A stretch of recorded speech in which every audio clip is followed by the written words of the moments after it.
Okay, so Abibitumi, Abibifahodie, Black Power, Black Liberation. This is been for about the day compound.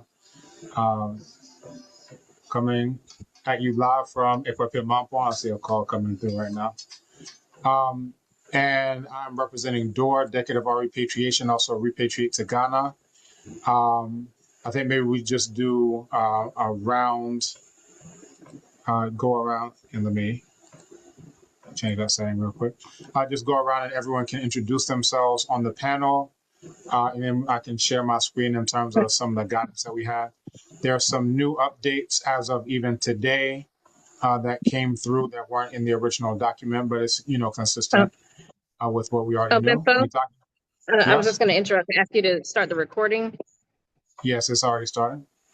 Okay, it's not showing recording on my screen. Usually it shows it at the top. I don't know if that's just a glitch on my end, but I didn't see it, which is why I said it, but it might just be on my end. Yeah, it may be on your end. So I started it with Okay, thank you. Fireflies and it said recording in progress. And then I just started the internal Zoom recording as well. And it didn't say anything, but it's showing recorded from Okay, my and side. I do see it now. Okay, thank you. Sorry. All right, no problem. All right, well, since you're on the mic, maybe you can introduce yourself as well. Okay.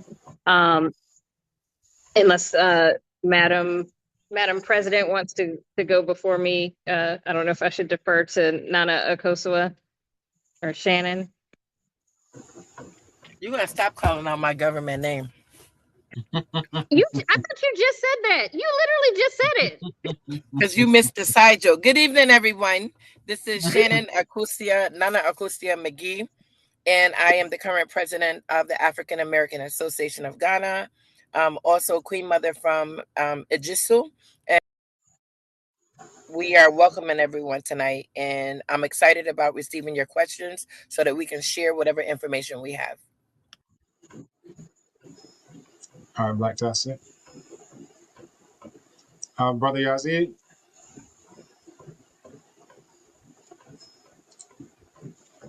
My name is Yazid Muhammad. I'm from the United States, of course, Virginia Beach, Virginia, by way of New York City. And I've been living in the eastern region, that is in the Akosombo area, adjacent the Adomi Bridge. I may be better known for Born Again Africa, Ghana Soul Food, but I've been running my real repatriation consultation business since 2020. And I've helped several people make the transition from the United States to Ghana. And I'm also very pleased to be a part of their group and look forward to being of any assistance that I can. Thank you very much. All right, Black Tassie. Kala. Okay, Majo, good evening, everyone. This is Kala Kamban, representing several organizations, which is a decade of our repatriation, Repatriate to Ghana, and Abibitumi.com. All of these provide services, education, and various other means to assist our people wherever you are to repatriate to Ghana and learn the language and various other things. And I assist in multiple ways in uh, the different events and educational online things that we do for Abibitumi and for Repatriate to Ghana. So I welcome everyone here, and thank you. Thank you for coming. All right, Nataki. I think you didn't give your full introduction because you deferred. Yeah. Does Madam President want to go again? No, I'm kidding. I am Nataki Kamban. I am the co-creator of the DOOR initiative, the Decade of Our Repatriation, which multiple people have said what it does, but it's really designed to be an umbrella initiative so that coming to Ghana from all the standpoints is an easier process. So it in and of itself doesn't do it, but we've partnered with a number of other initiatives and organizations to help make sure that you can do that. I also am one of or the first historic diaspora and real estate broker in Ghana. They just, as of January, opened new policies about who can and cannot practice real estate in Ghana. And those of you who who are new or thinking about coming here may or may not know that there have been a lot of land scams and other issues that plague Ghanaians and others coming into Ghana. And through DOOR and other organizations that I'm working with, we are seeking to put an end to land scams so that people can actually have some confidence in the things that they're doing. But I'm also just really excited to be working with so many amazing organizations and leaders. We've been working together for about 2 weeks now, or about 17 days now. And I'm just really inspired by all of the leaders of all of these organizations who've been putting in work to make sure that citizenship is possible for those of you who have not gotten it yet, even though we all have ours. All right, Mama Amokos, Blacktastic to see you, or see your ceiling. Can you come off of mute and introduce yourself briefly? Yeah, yeah, this is Mama One Africa. I'm a cousin Zinga Okofu. I am the CEO of One Africa Health Resort, and I've recently returned to Ghana from Uganda. I've lived in Ghana for the past 39 years, and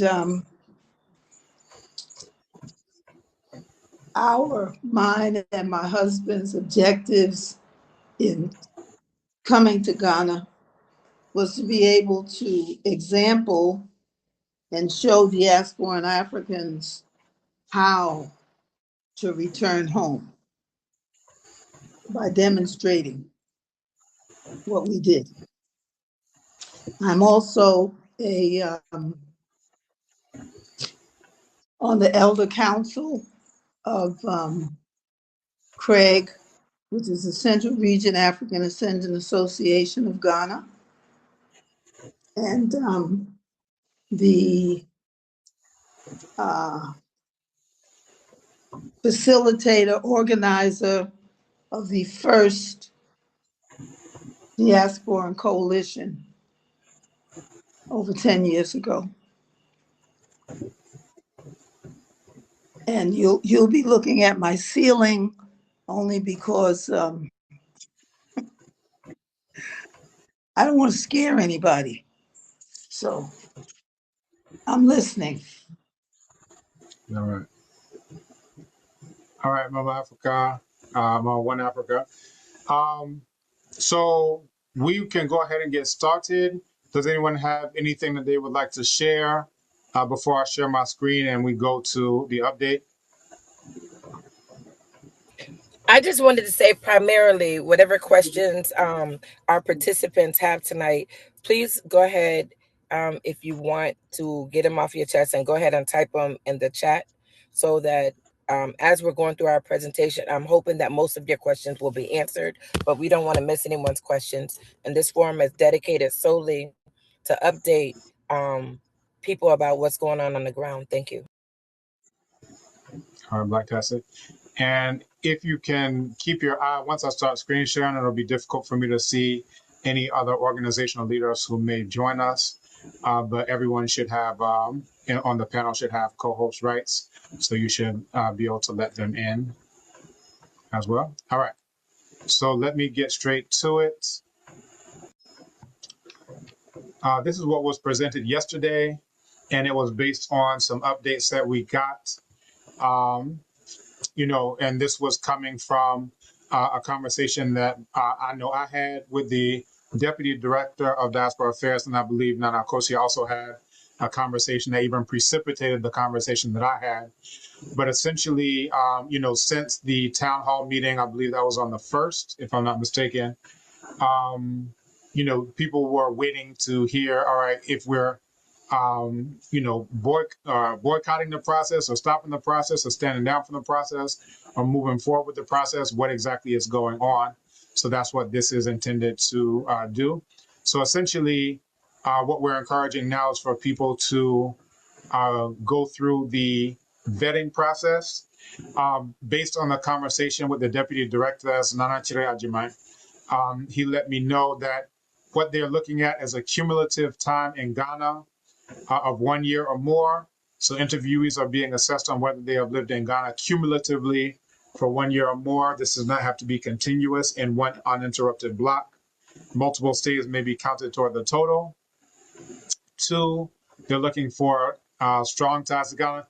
And remind me, I'll come back to this cumulative 1 year or more, because the update today from one of those who is part of the interview panel gave me even more updated information that's not official, but is speaking to what's actually happening on the ground. But let me just go through this first. 2, they're looking for strong ties to Ghana that they're evaluating on a case-by-case basis. And all of this is happening before you make your payment, that you can do the vetting before you proceed to the payment. And they said they're looking for strong ties to Ghana.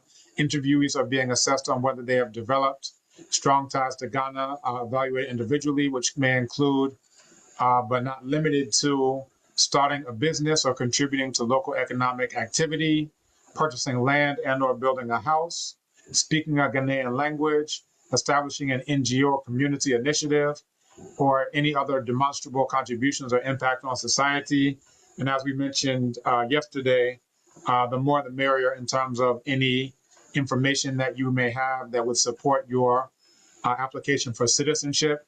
As you will see, a lot of the things that were on the online portal, including you have to have some something along the lines of acceptable or adequate knowledge of a Ghanaian language, that is no longer, you know, there. And essentially they're looking for these 3 things. I'll go more into that. Also the DNA test, like a lot of those things that in our initial town hall meeting that we raised objections to, many of those things were removed. And then some of the things that were by default on the online portal were also removed, including work permit was on the online portal. And then also 5 years residence permit, that is also not here anymore. And then the third major thing they're looking for are background checks. And yesterday, some of the online companies that can get you your background check in 24 hours were provided. I'm seeing someone say that the information on the screen is very blurry. Is that the case for everyone? If so, I can restart the screen share. Are people able to see my screen well? I am able to see it well. Okay. I will see it well. If, It's a little if blurry, it's an but internet connection issue, you may need to leave the room and come back in order for it to clear up on your screen if you're finding it blurry on your end. Okay. And as mentioned that in terms of background checks, they are looking for background checks from, you know, the country that you were born, raised in. And with that, you know, there are several online services that do offer that. And then also background checks from Ghana. Yesterday, people were asking, well, can I do these vetting, you know, interviews virtually, online? And no. Yeah, background check, police check, those are considered to be the same. They're looking into your background, and the police are also looking into your background. Yesterday, some people said that they used their FBI background check, police background check. And for the Ghana side, you'll go to the CID headquarters at Nima police station. All right, and I'm seeing people asking for online resources. If anyone can post some that were mentioned yesterday, otherwise I can stop my screen share and I can go and, you know, paste into the chat those that are there now. But again, those are the 3 things. And I said I wanted to come back to the cumulative time in Ghana. So one of the interviewers who's part of the panel. I called him, I've known him for a good decade or more, and I asked him, what's going on with the interview process, because on the online portal it says 2 years residence permit, and I actually have Repatriate the Ghana clients who have 2 years cumulatively, but they got it as a 1 year residence permit, and then they applied again. And they were told, oh, next time you apply, you can get a 2 year residence permit. They applied again and they got another 1 year residence permit. And they're like, well, where does that leave us? Do we have to have this 2 year residence permit, or is it fine? And I said, what I got in, verbally from the deputy director was that they're looking for 1 year cumulatively. And then I spoke with one of the panelists, a different one of the interview panelists, and he said if they have 2 years, that's fine. If they have 1 year residence permit, they will be accepted. Even if they don't have a residence permit, then we can consider them. So I don't know if yesterday we had somebody who went through the process, and she, explained how she was able to navigate and basically make a case for herself.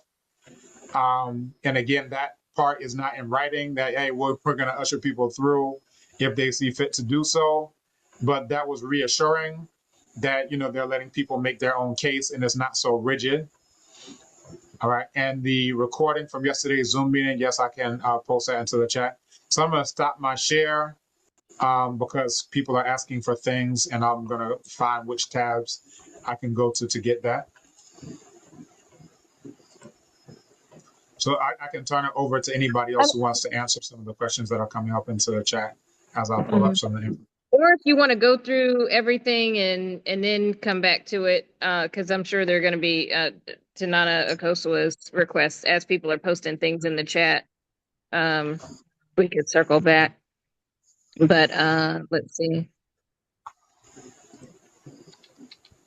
We also did have a request for yesterday's meeting.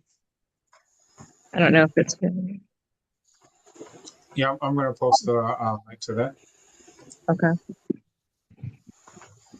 And for those who were on yesterday, we did say we're going to circulate the contact information of the various organizations. I'm in the process of curating everybody's contact links. Right now, I personally have the personal phone numbers of the leaders who have the 14 different leaders, and I am sure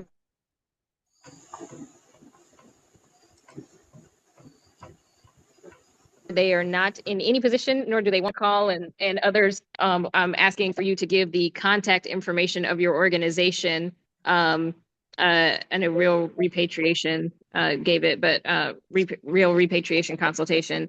And I have the ones for people whose last names are Kanban, but I did need the specific contact information so that I can share that that document. And Taki, I believe we shared our website.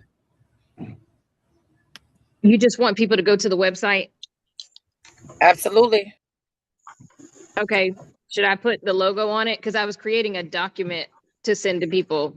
People SMS'd their contact information, so they're going to get in. They were just going to get a document with everything. But okay, I that's can fine. get that, and president of AAAG at president@AAAGghana.org. I'll send you that link, but those are the two pieces of information I wanted. Yeah, I'll just pull, if it's okay with you, I'll just pull your logo off your website and then put the URL. And if that's the best way to to do that, they don't necessarily need an individual contact. If it's just going to send them back to the website, that's fine.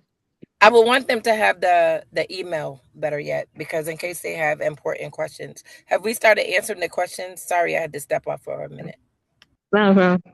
No, we have not, but I wanted to be clear before we start answering the questions that everybody understands that when you go down to the Du Bois Center for the vetting process, you're gonna bring those, make sure you have the paperwork to support those three points that Benfo just mentioned, but you're also going to bring a copy of your birth certificate. You're going to bring your biometric page for your passport.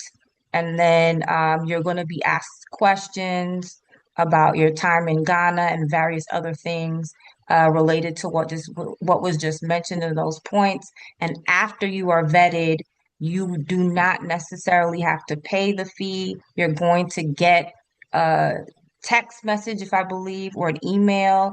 Nana Kosi, if you can confirm, because I remember you had the sister on the other Yeah, yesterday. they're gonna She got a have message, SMS.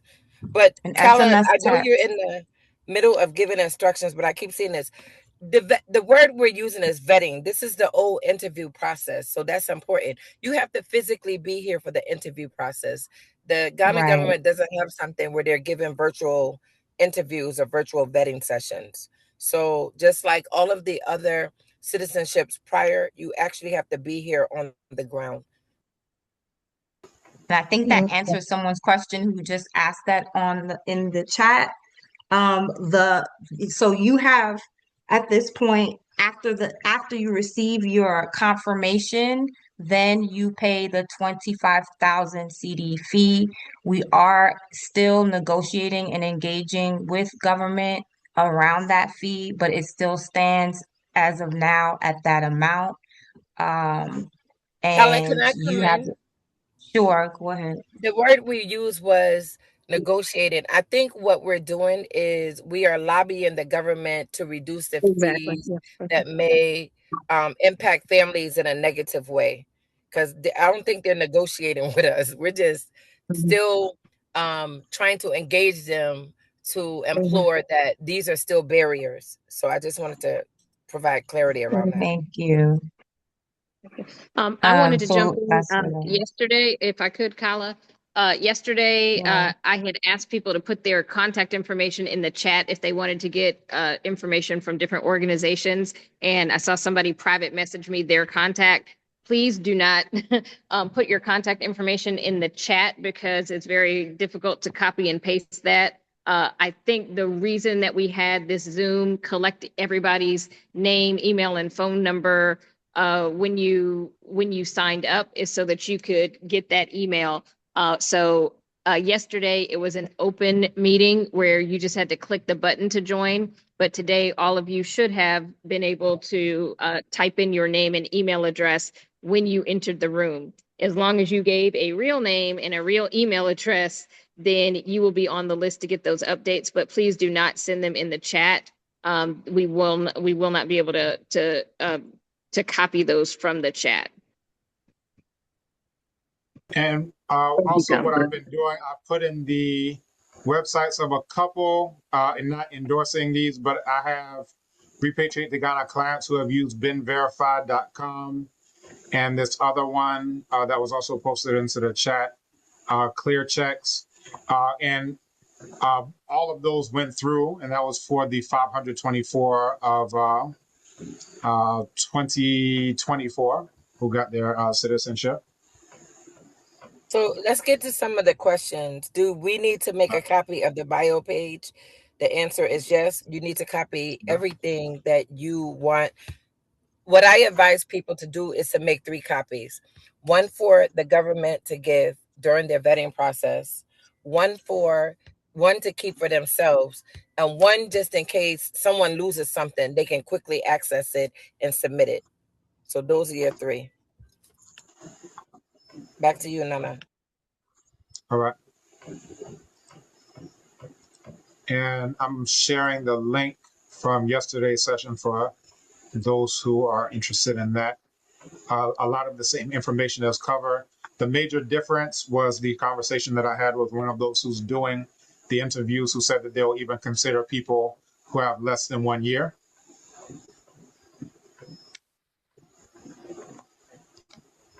And for the background checks, I see people asking, doesn't it take a while for background checks to get completed? The online one can be done within 24 hours.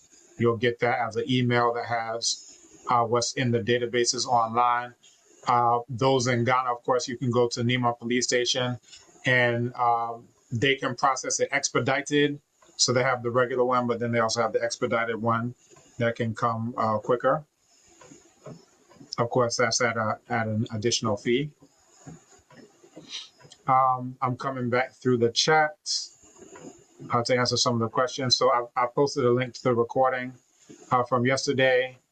Vetting, no. So I see that vetting cannot be done virtually. If not, will we have a later opportunity to get citizenship? We've been told that they are planning on doing multiple citizenship rounds. So this is the first. So what we advised yesterday is that if you're not able to get your citizenship in this round, to start preparing, right? Get your passport, biodata page copied and birth certificate and anything else that you may need. So that was also, and I see Baba Abdul Malik asking, is the last day for vetting on the 20th? And again, in the conversation I had this morning with one of those who's doing the panel, he said that they have not gotten the final day. And he said that they'll be there and they may even be there on Saturday, but he said that he has not gotten the final day that they're going to be there. Previously, we were operating off of the information that it was the 20th. But when I asked him to verify that, he said that, they haven't gotten what that final day is going to be. If you can get it in by the 20th, I would say the sooner the better, just so you're not, operating or you're not left off in limbo. Other plans have another vetting period scheduled. As I just said, the person on the interview panel said that they haven't been given, those who are doing the interviews have not been given a final day that they will do the vetting, although the initial information that we had was that it was through the 20th. Did they say when the next round of citizenship will be? They have not. Short notice and a 1 week timeline, making it difficult. They have not said that. Again, they have not said that. But what we would like for something that we would like to happen is for them to give a clear schedule and time frame of if people know that it's going to happen, again in July, again in October, again in December, then people can plan, and this includes, people who have to get plane tickets, have to get time off from work or whatever it is that they're doing. So that is something that we are definitely campaigning for. And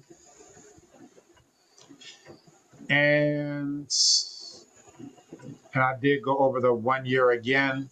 And the 1 year, we got that from the Deputy Director of Diaspora Affairs. They would even consider people who don't have a year.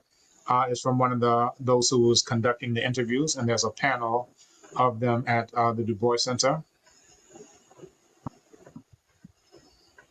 And I see my question is, if we're not physically in Ghana this week, is there a workaround? You have to wait till the next vetting process. You would have to wait till the next vetting process because that is in person. Yes, copy of biodata page. According to the Ministry of Interior website, they say passport picture. They don't have it plural. Usually when you do snap passport pictures, they give you like 4 or so.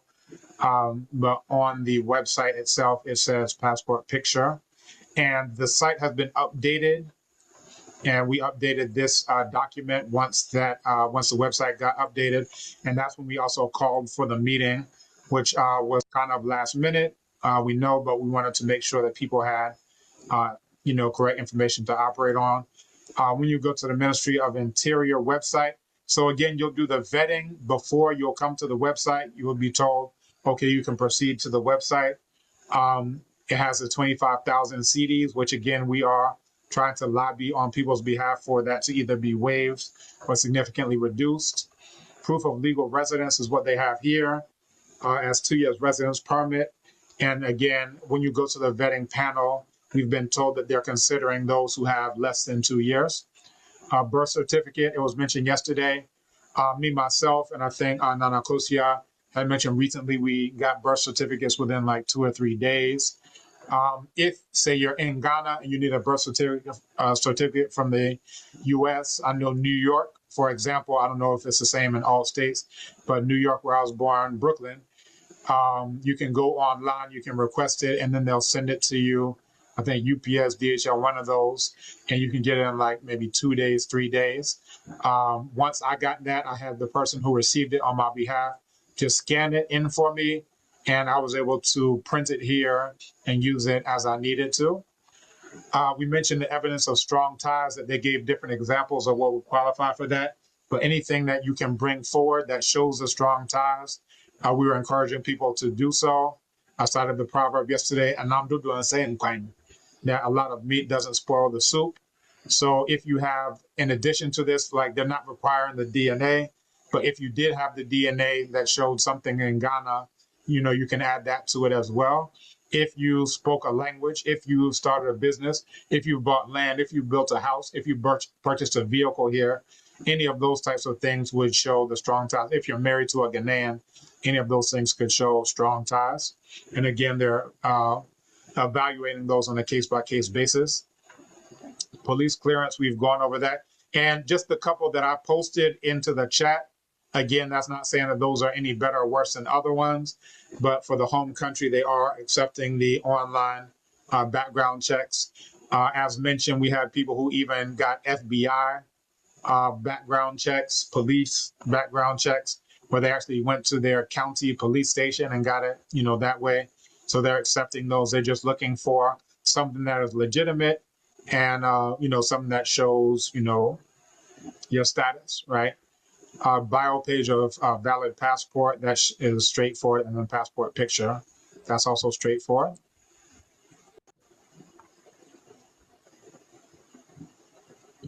All right. Nana, I saw some questions about is there an online application or website? I don't think there is, but I'm not certain if there's been an update. I know if you're a member of AAAG, you submitted your name and you signed up on an electronic Google document that says expression of interest. All of those names, all 274 of them, were submitted to the government. So all of you all should have got some communication from the government if you have a good email that you gave us, and they basically gave you some instructions that you have their vetting between February 16th and the 20th. This is not a virtual process at all. You're applying for citizenship. It assumes that you want to be here in the country and you have the means to get here for the interview or / vetting process. So there's a lot of different questions coming up in terms of, is there a application or website online? Nana, I don't know if you want to recommend them to a government website that but most of the government websites have not updated their websites of yet. That is the reason why we're calling this Zoom, to update you in real time as changes are being made so that time can be on your side if you're going through this process. Nana, another question that I saw was, is there going to be another ceremony? And if so, when is the next ceremony? We have reason to believe there will be multiple ceremonies. However, the government has not come out and said we're going to have a ceremony in July. I suspect they are just trying to get through March and then see how March goes. But then I also suspect that a lot of these concessions that were made during this go round, I don't think, well, I don't want to say I don't think, but I'd be surprised if they made the same concessions for the next go round. So whatever you're doing, if you have the means, I do encourage you to try to participate in this ceremony. I'll turn it back over to you, Nana. All right, thank you.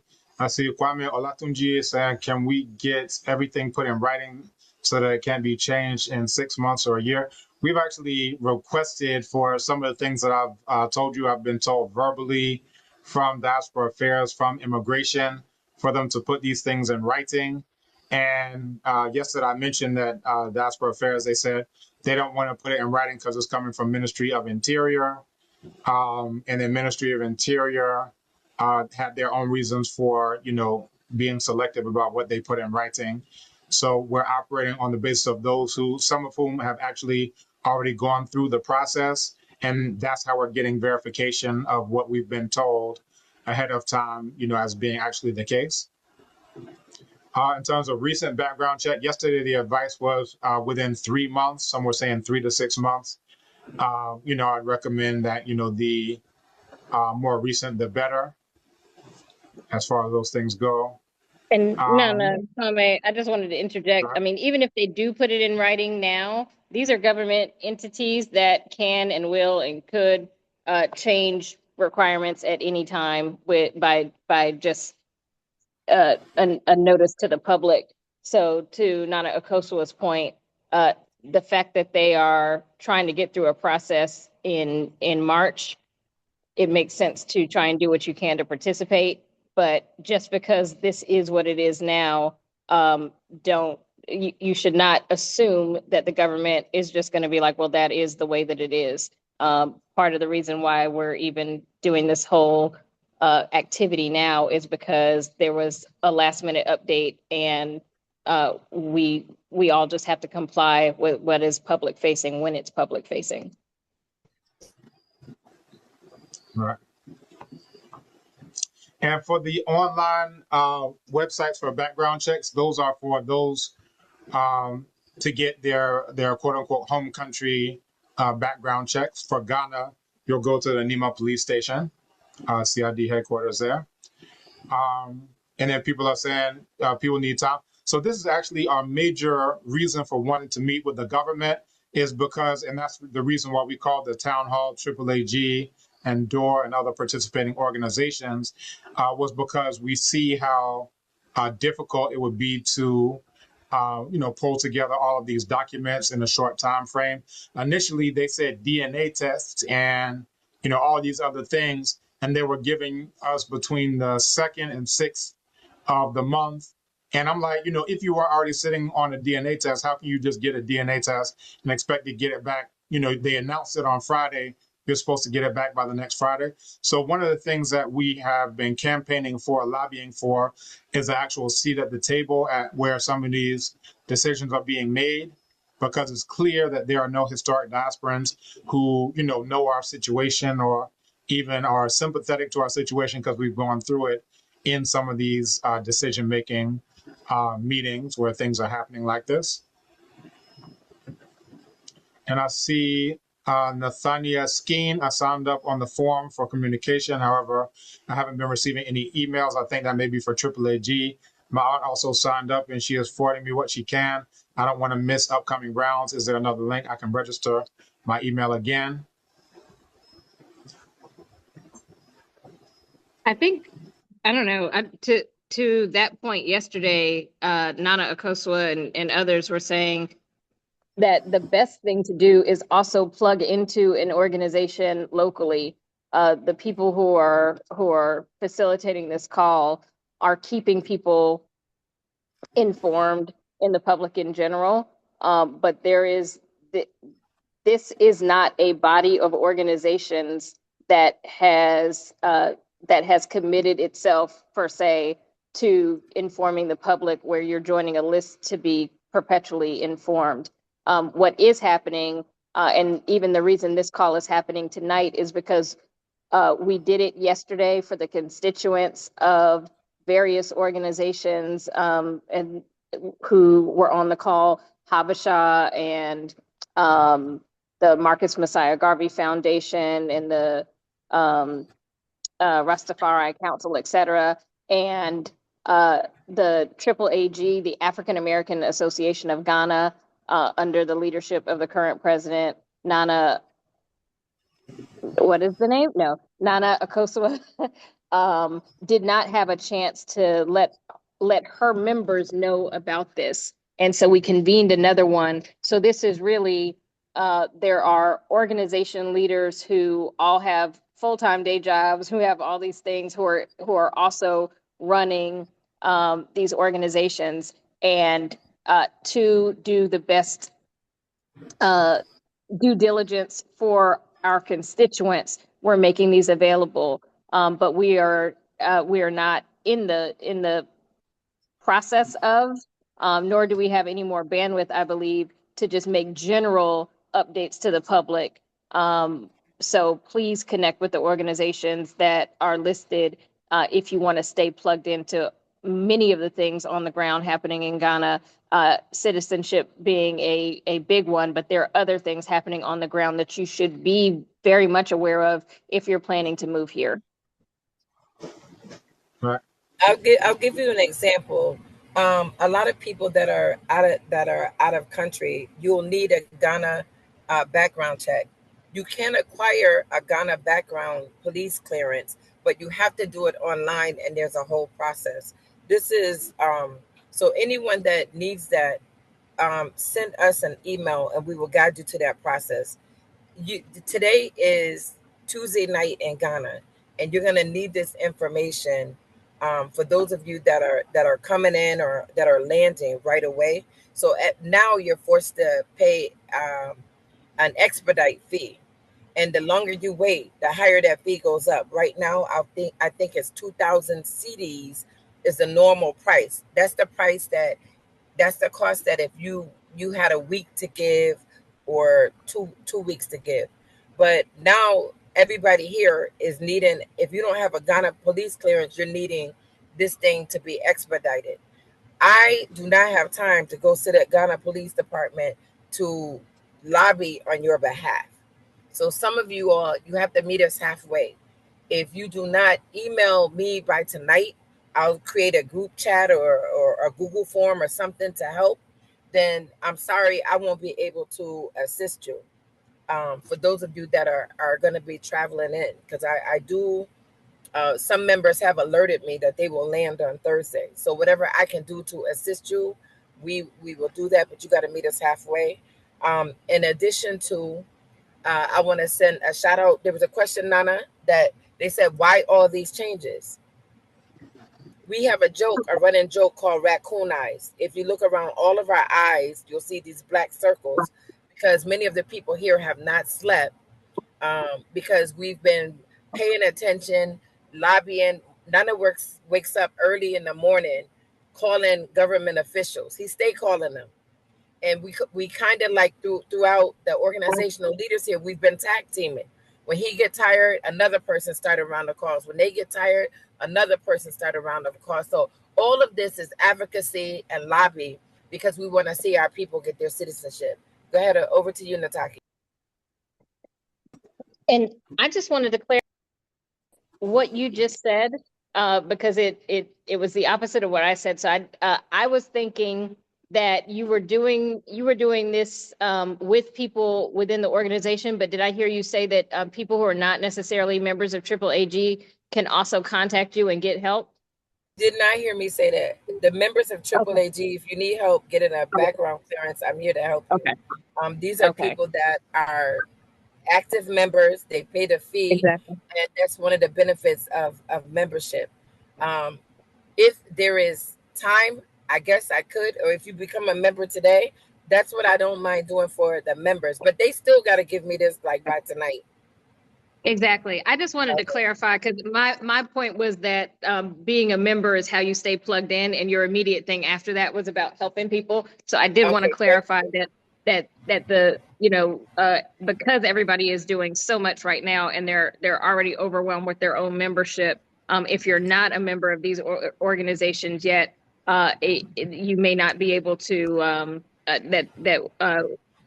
that right now this is helping the organization members, but the information is being put out to the public so that you're informed and can move based on that. Before I turn it back over to Nana Kwame, I did want to acknowledge that Ras Aswad had just joined. He was having some issues with his phone earlier, and we were trying to get him into the call, and thankfully he's been able to join. He's been one of those who has tirelessly been helping to organize and rally and get things and information together. And he's been the one who's, along with Obinfo, chairing the meetings where the heads of all of these organizations have been pulling together so that we can actively and hopefully successfully lobby the government entities on the behalf of the historic diaspora. And so just wanted to acknowledge Raz Aswad coming on the call. We did introduce ourselves and our organizations earlier. If you did want to take a moment to introduce yourself, or if you have any words before we turn it back over to Obinfo, who's been going over some of the latest changes and updates. Okay, this is Ras Aswad Krabia. I'm representing the Rastafari Council of Ghana. All right, thank you so much for joining us. And I see questions in the chat. Oh, go ahead, Ras Aswad. Did you want to say something else? I am sorry for being so late. I've been saying it from yesterday that I have serious challenges with my phone. I had to flush the phone today, and now I'm trying to set up back all the apps. That's why it took me so long to get on. So my apologies. No problem. No problem. You've been one of these stalwarts who've been here from the town hall and all these other meetings too. So we know you definitely are doing your best to join us. I have been. All right. So I see from Nemkadi, Akimale, they didn't budge on the increase in fee. I can say not yet. They may also never budge on the increase in fee. One thing that, well, let me say budge. They did slightly budge. That initially they were saying 25,000 citizenship fee, and then another 1,500 administrative fee. Up to this point in time, it's only been a 1,500 administrative fee. There was never a citizenship fee. When we kicked against that, they decided to call the 25,000 an administrative fee. But then they said that 1,500 was being collapsed into the administrative fee. So they've come down technically 1,500 CDs from what it was before, for what that's worth. But what we are trying to do in terms of the lobbying is that we know that, especially imagine you have a family of 4, then that is, 25,000 per person. That's going to add up quite quickly. So we want to see about the possibility of waivers or considerations around that. And we have people who are on fixed incomes as well. Go ahead. One thing I did want to point out, and I am not speaking, the views and opinions of Nataki in this statement may not reflect the views and opinions of others. But we also, as we were crafting the document that we were submitting to lobby the government, one of the things we pointed out is that the problem is not the amount of the fee. The problem is that the historically unique group should not be charged a fee for citizenship because it's supposed to be about reparative justice and restoring our birthright.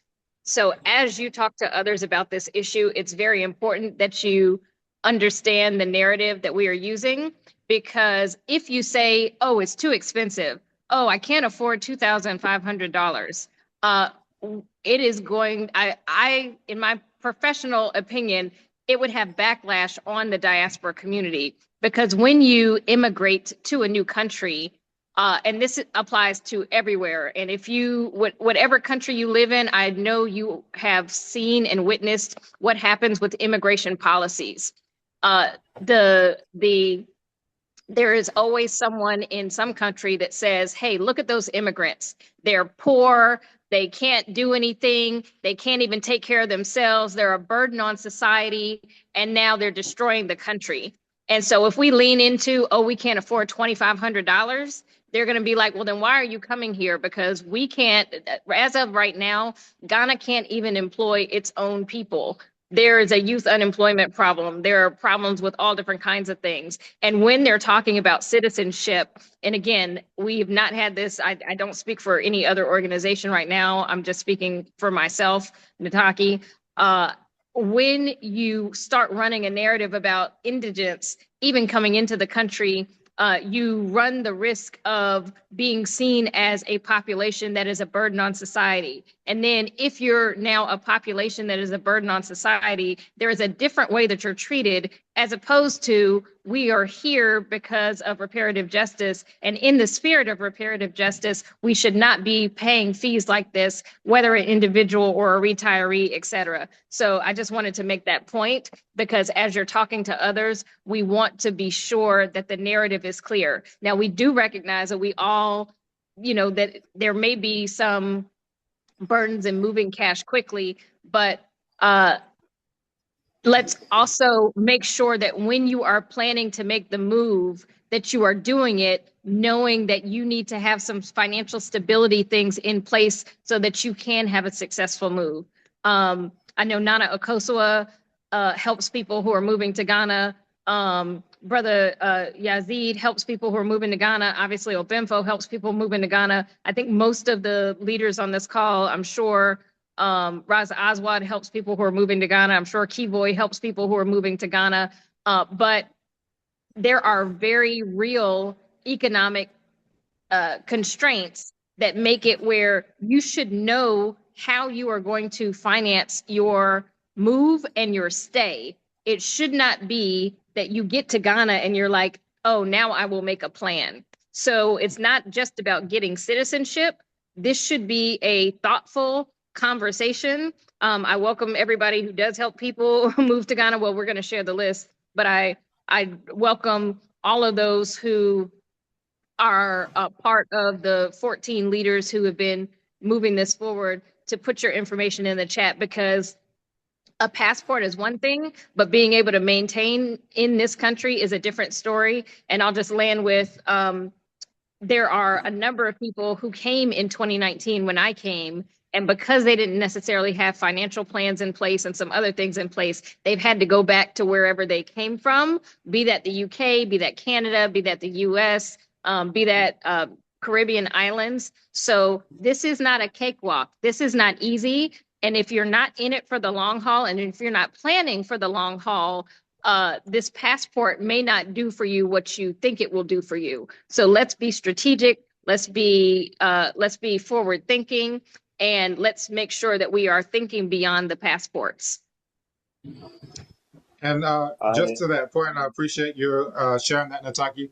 Just to that point, one of the considerations that we've heard from the government is that, you know, there are people who come here, just get citizenship, you know, take a photo for their social media, and then they're not even here.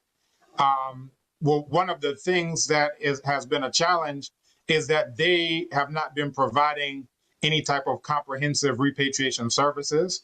So, you know, part of Repatriate to Ghana, and part of the reason why we got the endorsement from the president, is that we were able to show a track record of a decade of assisting people, not just with citizenship, but with all of the things from purchasing vehicles, to purchasing land, to building houses, to all of these different things that are the support networks around the citizenship. If you have the citizenship just as a standalone thing, and now you're charging people a fee for citizenship, well, you know, that's not going to be part of that entire network of things that the person needs to have, or needs to consider, or needs guidance on, or needs assistance with. So, you know, that's one of the major things, is that, you know, for their have not necessarily in the holistic, comprehensive way that repatriation needs to be dealt with. It's just been, you know, a matter of citizenship. So us, those of us who have been here for, you know, in some cases 2-3 decades and more, in my case 17 going on 18 years, that we know that citizenship is not the end of the road. It's one component of it, but there's definitely a need for all of the various components, and to ensure that people have a successful repatriation. In my case, my goal when I came was to never set foot on U.S. soil ever again. That was in 2008, and I've held to that ever since then. I've never set foot on U.S. soil since I came here, but that's because I came with a plan. All right, so I can go back to some of the questions in the chat. And I see, if I get citizenship for myself, what is the process to extend that to my child? You'll go to the Ministry of Interior, and they'll walk you through a process where you'll, you know, gazette your child. They'll give you, at the end of that process, a document that shows that you've gotten citizenship for your child. And it will be similar to, like, let's say you were born and raised in Ghana, and you had a child who, you know, was born in Canada, whatever, that they would apply for citizenship at the Ministry of Interior. I've done that for all 5 of my children. So there is a set process, and, you know, some of us who have been through it can assist those who are looking for that. Online application form or website. There's not an application form or website for the vetting. You would have to be here in person. I see from Gina Mercer, Illinois will not send electronically. In my case, I also did not get it electronically. I had a physical copy sent to someone who was based in the US, and then they scanned it for me, and then I was able to print it. So I think maybe most states would be the same, where they're not going to send you a birth certificate electronically. You'll get the physical one, and if you actually have friends and family in the country where you are, or in the state where you are, then they can get it to you either by shipping it DHL, or if it's good enough, then they can scan it in, and then you can get an electronic copy that way and print it yourself. Do you need to get copies of the docs notarized? There's been no request for notarization. It may make your things look more official in that regard, so it definitely wouldn't hurt, but we haven't gotten any directive from Diaspora Affairs, from Ministry of Interior, or Immigration, who functions under the Ministry of Interior, to have the various things notarized. I see from Dara, also, if I come in with most of the items, but let's say I'm missing one document, can we finish bringing them in subsequent to this week? What we were told is that they are reviewing things on a case-by-case basis, even to the point that some things that seemed rigid in the outline of 2-year residence permit, we were told that really what they're looking for is 1 year cumulatively. And then this morning we were told that, if people don't even have that they will consider them on that case-by-case basis. So if you're missing a document, but you're in the country and you can go for the vetting, it would be better for you to go for the vetting because it's not going to cost you on the front end. Go for the vetting and, see what is was able to happen. I don't know which document you may be missing, but it will be worth it for you to go there. Can payment be made with credit card or just Momo? I doubt it's credit card. Does anyone have any experience or they can speak to that? I know Nana Kosi, you had somebody on yesterday, but I highly doubt it would be credit card. Nana Kosi. Yes, they once. So for the people that have been vetted, it seems like they then move them forward. Like if you go through the interview process and they move you forward, they then give them access to the details in terms of how to do that. But I do not possess those details in advance, and I don't think you can do it through the portal. These are for the people that they vetted, they've interviewed, they've been sharing their experience with us, and then this is what they have said so far. All right. Yeah, so once you go through the interview process, they will direct you on how to make payment. All right. I'll explain the DNA suggestion again. What I was saying was initially they were saying that DNA is a requirement, and they removed that because, one, the time frame they gave people was, a week maximum to get DNA tests in. So they've removed that requirement. We actually asked for that and several others to be removed, and they have been removed. However, what we were saying was that, let's say if you already had the DNA test that showed ties to Ghana, it wouldn't hurt for you to add that in. For Jan Downer, do you think it's going to be harder or easier the next go round? The effectiveness of our lobbying may play a role in that because we would like for it to definitely be a lot easier. But we can't speak to the success or lack thereof that we will have in the future. But I would say that with the organizations, including, AAAG, Rastafari Council, Ghana Caribbean, several others, Habesha, so forth, we have quite a number of people, Repatriate to Ghana, DOOR, we have quite a number of people that I would say, command to some degree respect. It's a government, so we can't force or tell anybody what to do.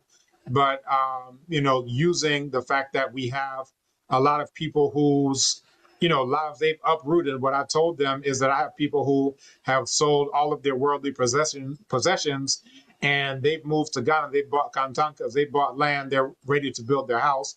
They've cleared their land. And these are one of the things that they're looking for in terms of citizenship, and it's being made difficult.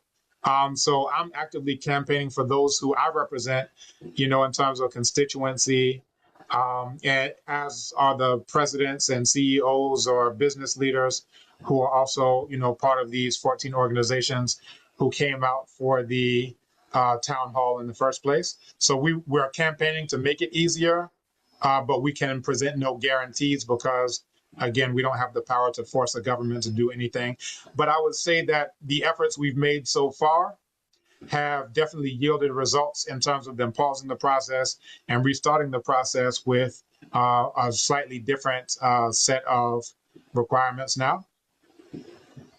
Can I see if we come in April or May? Anna, I would also like to say, go ahead. I think it was Brother Yazid said something yesterday. Can you hear me? Yes. And I don't know if he wanted to repeat it, but Many of us here, the organizational leaders, we've known ourselves for almost 20 years or more. So these are things that we've been collectively fighting for in terms of Afro descendants to have more rights in Ghana, especially with Nana. He's been doing this before 2016. So that's more than how many years now? You know what I mean? So Yeah. we're now trying to better organize ourselves under a banner called a Black Agenda. And if any organization feels like they have something to offer other than, someone asked me, I have tour groups, can I be among? This is not about profit making. This is about people that's really here on the land dedicated to doing the work. So I just want to reiterate that we didn't just start this yesterday. It was easy for us to come together because we have built up trust over years, and we are disagreeable in love. So that's the most important thing. So I just want to share that to anyone that's out here that do have an organization. If you had an organization in this space, many of us should have heard about it already. If you are out there doing work. And this is not to be arrogant, it's just to really say this is what it is on the ground. So it's not a clique, it's not any of that. It's just these are the people on the ground doing the work. Can I say one something thing that, please? go ahead, Ras Aswad. Yes, I want to make a special effort to expound on what Sister Nakati said, Nataki, in terms of the narrative. Since the 1930s, the Rastafari community have been saying repatriation with compensation, repatriation and reparations. That is something that we should keep on the forefront constantly. We have to get to the point where we recognize that we are citizens. We are citizens just like any Ghanaian as far as I am concerned, from the legal perspective. It is important that we build that legal team immediately to focus on constitutional rights and focus on the rights of the diaspora and repatriation coming home, and have that to be the leading guide along with the activists or the political scientists or whatever you want to call it, because it has to get to a point where we are functioning just like Ghanaians in terms of the political process of the day-to-day resources and needs of the Ghanaian in terms of basic amenities and needs. I do not think that Ghana has a problem in terms of feeding itself, providing all the necessary basic resources for the citizens of this country. It is a lack of political will and the lack of understanding that the resources, not really understanding, it's really a lack of political will, that the resources is supposed to be able to serve the nation, and it can, which is the same thing in all African countries. This is why it's important for us to look beyond the diaspora as it is right now and start looking at the political, economic aspect of this mission of coming home, where we play a very key role in the political economy of the country, where all these resources can go towards assisting and making us come home and be comfortable along with all other Ghanaians who are here suffering and searching for a way out of this system. So that narrative that Sister Nataki spoke about is important, very, very important that we all embrace that narrative and stick with that, because that is what is going to give the government the recognition of the importance of reparation, and then we'll be able to synchronize on one voice. All right, thank you for that. And one thing for a decade of our repatriation is that we've been framing repatriation itself as self-reparations, the type of reparations that we don't have to go to anybody for. We can do this restoration internally to ourselves as Black people, and that's consistent with the statements made by President Mahama in 2016 at the initial executive order for citizenship, where he says, I'm not giving you anything, and what I'm doing, I deserve no thanks or praise, because I'm restoring your birthright. That, this is a restoration, as he called it. So in that regard, we don't have to wait for that type of restoration. It can be done right now. And that's how we can view repatriation in that regard. All right, so I definitely appreciate you adding that. I see Makisha Barksdale. If we come in April or May, can we get an interview? The government schedules interviews when they are about to do a citizenship ceremony. That's been the case, from 2019 going. So we definitely can't guarantee that there's going to be interviews going on because, again, that's contingent on a forthcoming citizenship ceremony. And that's where they bring people. There's one person from immigration, one person from Ministry of Interior, diaspora affairs. So all of these different representatives are there and they form that interview panel. And it's, quite a bit to bring together representatives of all of these different government entities, I'll say. Says the diaspora email I received, this verification must be completed before you proceed online with any digital document uploads or payment issuances, and that's consistent with what we've been saying. Additionally, staff will be available at the center to address any specific concerns or questions you may have regarding your application. And again, that speaks to how the vetting process is more of an art than a science, because once you're there, they're going to do the vetting before you just go and now you have to upload this, this, this, this. So once they give you the go ahead, that's where you'll, proceed as they will direct you.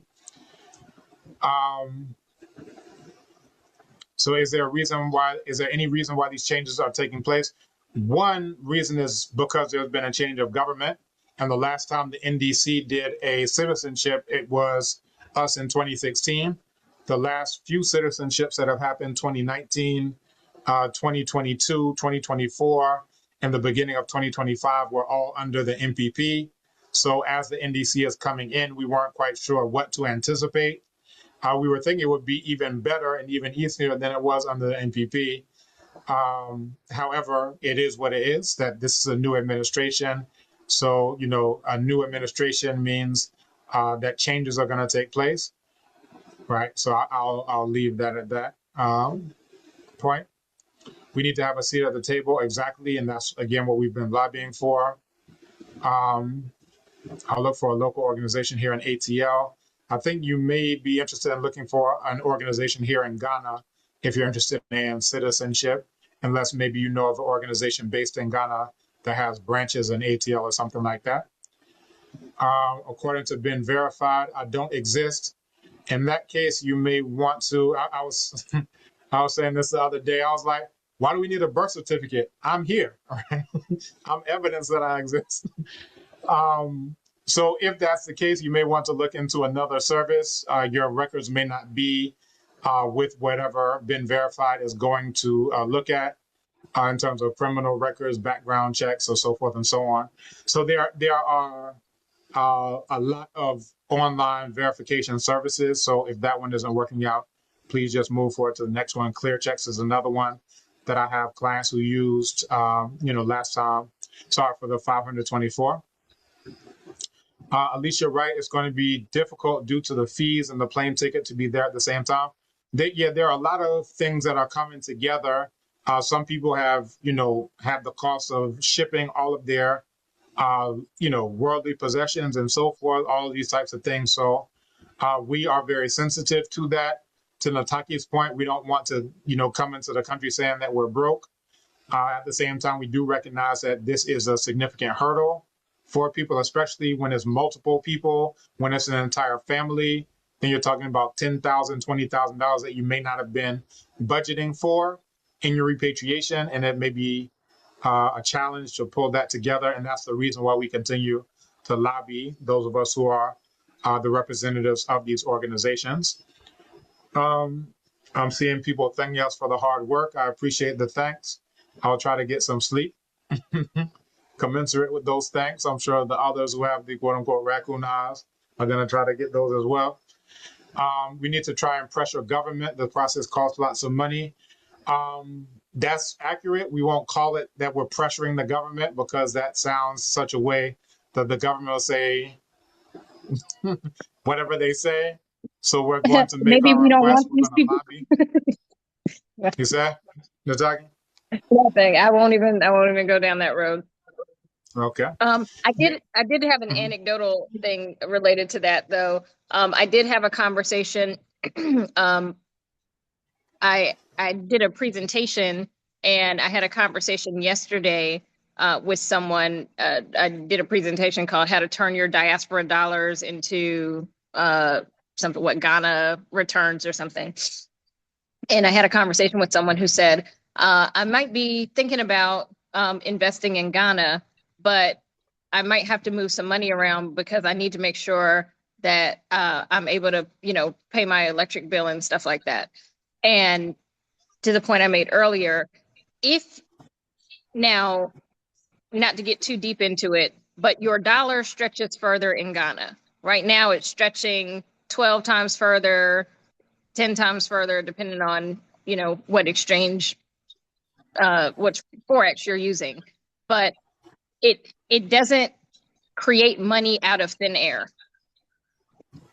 So if, as I said before, if you are finding that you are struggling financially right now, getting the citizenship might not be your biggest priority. So just because something is available doesn't mean that the timing is perfect for you to invest in it at the time. I'm not discouraging or encouraging anyone, but as I said before, I know as soon as I made the other point, we all started talking again. But after I make this point, I would like there to be like 10 seconds of silence before anyone speaks again, because I am going to make the same recommendation I make to even my consulting clients. Before you make any big financial decision, you should sit with yourself, a pen and a paper, get with your banker or financial planner. If you don't have one of those, you should take extra time because you don't have an advisor who's giving you some outside of yourself information on what to do. And ask yourself, if I land in Ghana tomorrow, do I have the resources, all but guaranteed, to live in Ghana with funds, emergency backup funds, emergency backup funds for 6 months to a year, uninterrupted, and still be okay? What is the means that I'm using to make sure I have some sustainable income that's coming in from the US or coming in Ghana? Have I actually established those connections before I decide to buy a plane ticket? And if the plane ticket itself is a hurdle and a barrier, you really need to think about what it means, because literally the opposition, and there is opposition, not everybody wants historic diasporans moving to Ghana. Some of them very much don't want historic diasporans moving to Ghana. There are people who are like, you are my brother, you are my sister, we are all Africans, welcome home. And there are other people who are like, these diasporans are coming in with their money, they're ruining our economy, and they're doing this, and they're not even African. So as someone who does marketing, if I was on the opposition and I was trying to do some nefarious marketing, I would totally play up the fact that, look, they're coming in and they can't even sustain themselves. So please sit down and do the math and make sure it makes sense before you do anything else.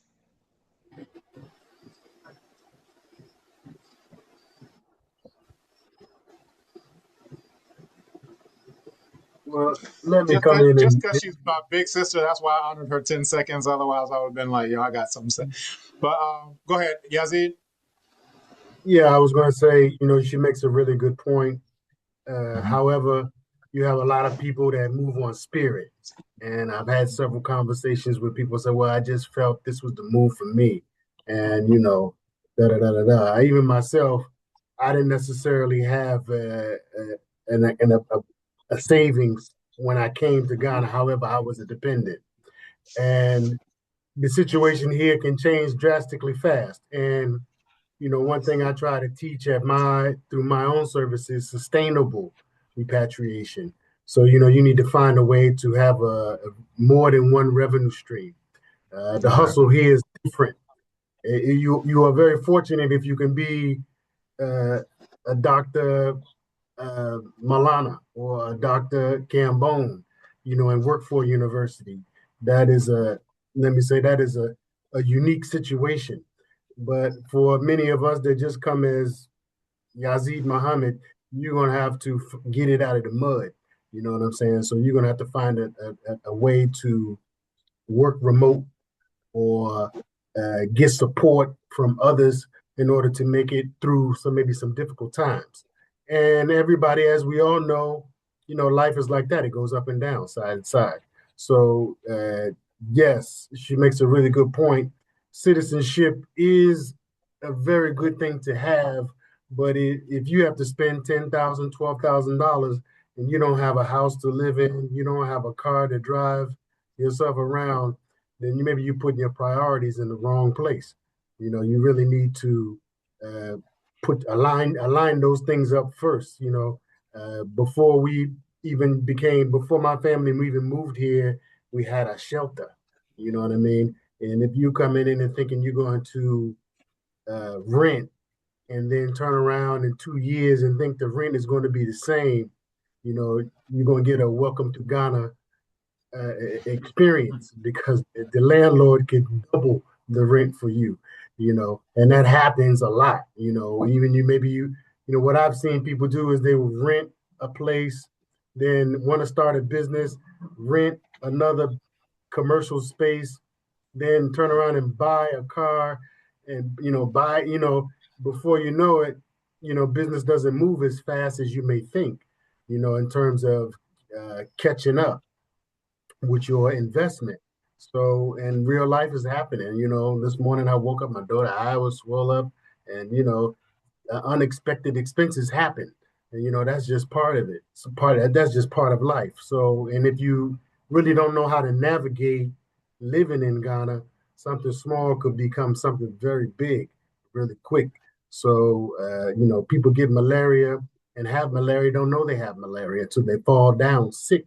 So, you need to assess the situation very well before you put yourself in the queue for spending $12,000 on citizenship that you may not even use, because you're going back and forth to the United States and you're not going to use Ghana passport. You're going to use an American passport. Just something to consider.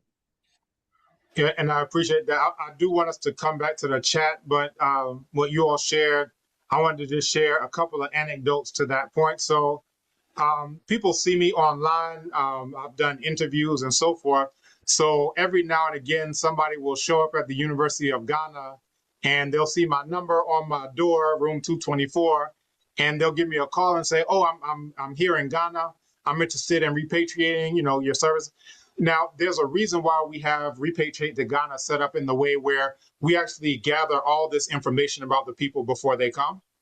What's their monthly cash flow, what's their savings goal, what's all of these different things, where do they want to move, what do they need assistance with, because oftentimes they get some thinking about these things. In this case, last year, there was an elderly gentleman in his 70s who came, and his plan, if you believe it or not, was that what was going to sustain him, he was going to sell Tina Turner posters of Tina Turner with Kobe Bryant and other things, because he said, "I heard in Ghana they like America, so I'm going to make these Tina Turner posters and I'm going to sell them for," what do you say, $5,000 each. So because he was older, he didn't realize that the same way he downloaded these images from the internet and printed them, anybody who was really that interested could download these exact same images and print them on posters. And I told him this is not going to be a good plan. He didn't know that there's a difference between Ghana cedis and dollars. So he went to the Forex Bureau with ones. He was trying to walk around Ghana paying money. He came on a ticket. He lost his first ticket. He came the second time with no visa, and they put him in, the side, whatever, that you don't have a visa. There was just somebody, a good Samaritan, who happened to be at the airport and was like, "Yo, let me help you out. I'll pay it for you." And it ended up being $200 to get the visa on a run. Just like everything wrong of somebody who has not planned, who didn't have their finances together and so forth, we ended up having to send him back. I asked him, "What's your daughter's name? What's your, relative's name?" I got in touch with the daughter, and we had to send him back because I was like, this man will die here in Ghana because he had no money, zero money, but he had a plan. And he said, oh, they opened up a Tina Turner museum somewhere, I think Netherlands, some crazy place. And he was like, if you buy my poster, you can sell it to that museum. I was like, well, why don't you sell it? Why don't you sell it to that museum? So, just saying that, say there are real life examples of people. That's the reason why, those of us who do consultation, that, there are cases like that that show us how valuable the consultation services that we provide are, especially when you contact us ahead of time, because we'll work through, this is going to work, this is not going to work. I'll tell people, and this is after, more than a decade of experience, don't come with less than $10,000 just as a ground rule, right? I know people who've come with nothing but a suitcase and a drive. Like, I can mention the names of people, but I would never recommend that somebody do that. So that's one point. And the other point is just in terms of things that people do to, make ends meet or survive or something. I've seen, especially over the last few months, actually since Decade of Our Repatriation was announced at the Diaspora Summit, I've seen quite a few people start repatriation consultation services. And these are people who have been here 6 months, 1 month, a year. And I'll give you an example of why it pays to actually have people who've been here for some time. So with the 524, and I'm going to make this a very quick anecdote, I had people who were supposed to get their biometric at the Ministry of Interior. Ministry of Interior said, the biometric is closed. Their name was already on the list, right? But they said, we're done with the biometrics. Now, it just so happened that a good friend of mine from Chicago was the nephew of the former president. And I won't go so deep into it, but he had... Oh, Bimfo, yeah. I'm going to interject and say, maybe let's not tell that story. So let me say the part of the story that I will say is that because of, certain things and some of those types of connections that are built over more than a decade, these are people who they were just waiting for the letter to come from the president. And after that call was made, from the president's office, they brought the letter that showed that these people's name was already on the list, and then they processed them duly. So sometimes things happen slowly in Ghana, but when you are able to, make some things happen, the things that are supposed to happen that oftentimes don't happen in time, we're able to make some of those things happen. So again, if somebody's been here for 6 months, there are certain calls that they're not going to be able to make. There are certain things that they're not going to be able to do. But again, Brother Yazid has been here for well over a decade, myself and others. And, somebody who's been here 6 months cannot make a call, and then the president's office is going to, deliver the letter that shows that your name is actually on the list after all. So I'll come back to the questions in the chat. Just to qualify, the reason I originally interjected and was like, don't tell that story, is because people sometimes hear things differently than they are. And sometimes, so there's been something going around lately in Ghana where people are like, oh, you can buy citizenship. You can do all these different kinds of things. What Obimfo said is he was able to make a call so that information that already existed was verified.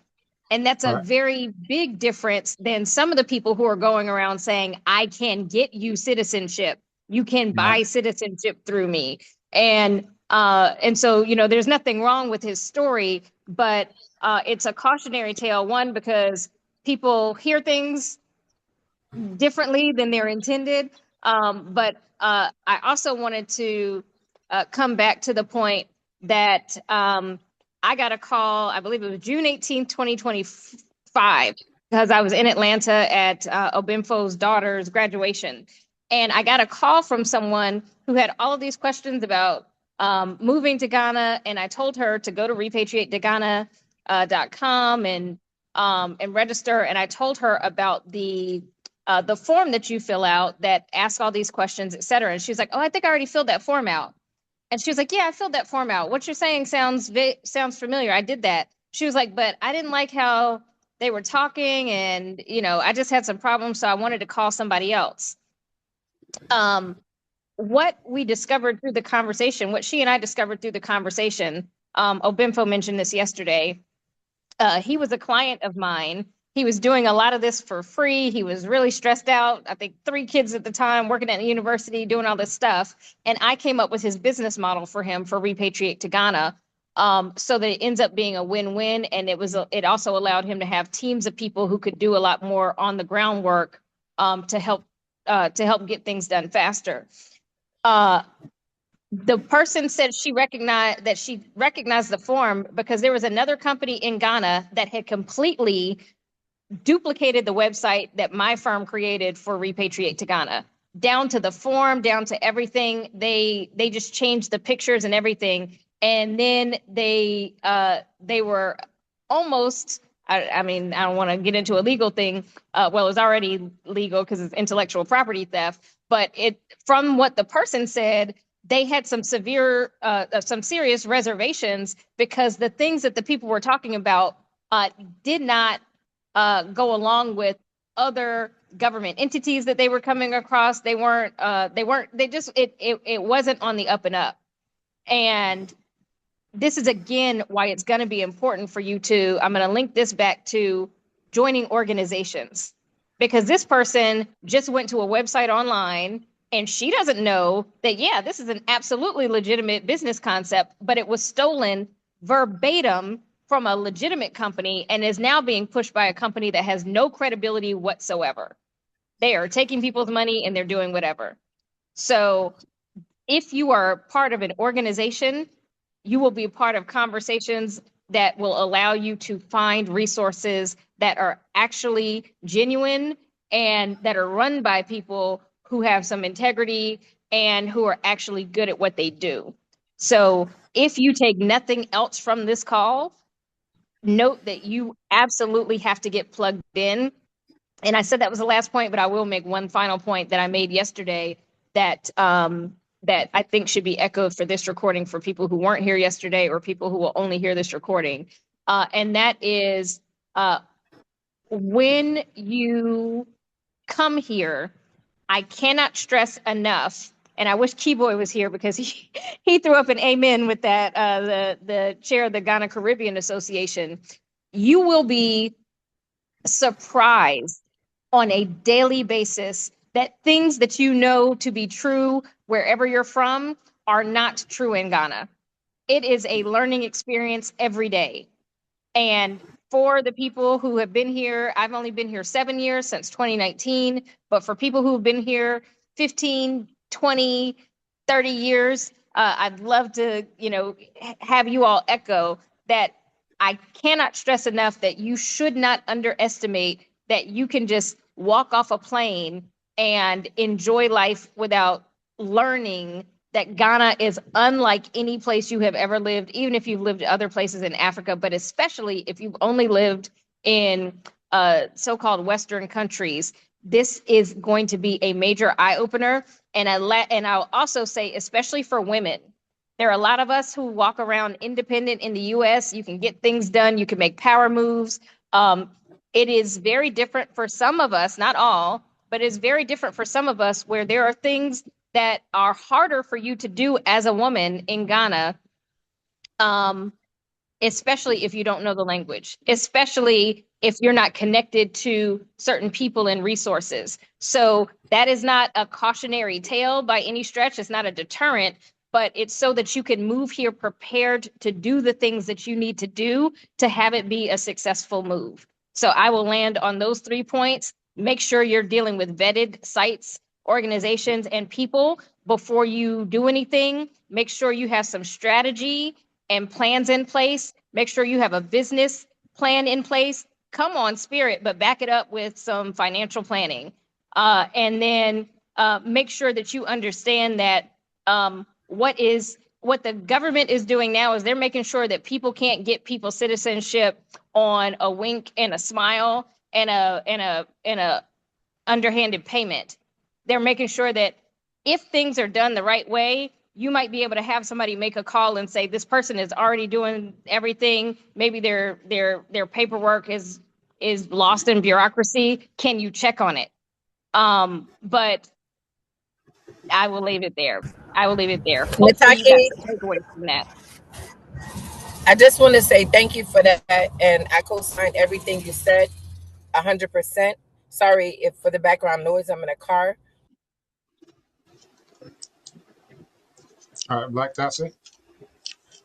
Yeah, All right, I can will I? come back to the chat. Brother Hello, Yazid, can you you have guys something? hear me? Yeah, Yes, we heard you. I wanted to say that, uh, the people that sometimes that become predators of us, and we are sometimes predators of each other. That is the African Americans on African American predatory behavior, because knowing that some people come in, they don't have prior knowledge or experience, and then they begin to take advantage of you using the very tactics that Nataki was talking about, just giving misinformation or presenting themselves as vetted people or experienced people in Ghana, and it's very difficult to tell who is and who isn't. I think a lot of veterans, if you will, or people living in Ghana, and I consider many of us that have been here 15 years, 10 years, as be living on the front line and living the repatriation dream. And one thing that you learn is that everybody that repatriates is not a Pan-African. So, some people are capitalist and some people have their other minds about what they are doing, and why they are doing. So, as Akosua talked about earlier, I can speak for the other people on the platform here by the works that I've witnessed them do over the past 15 years.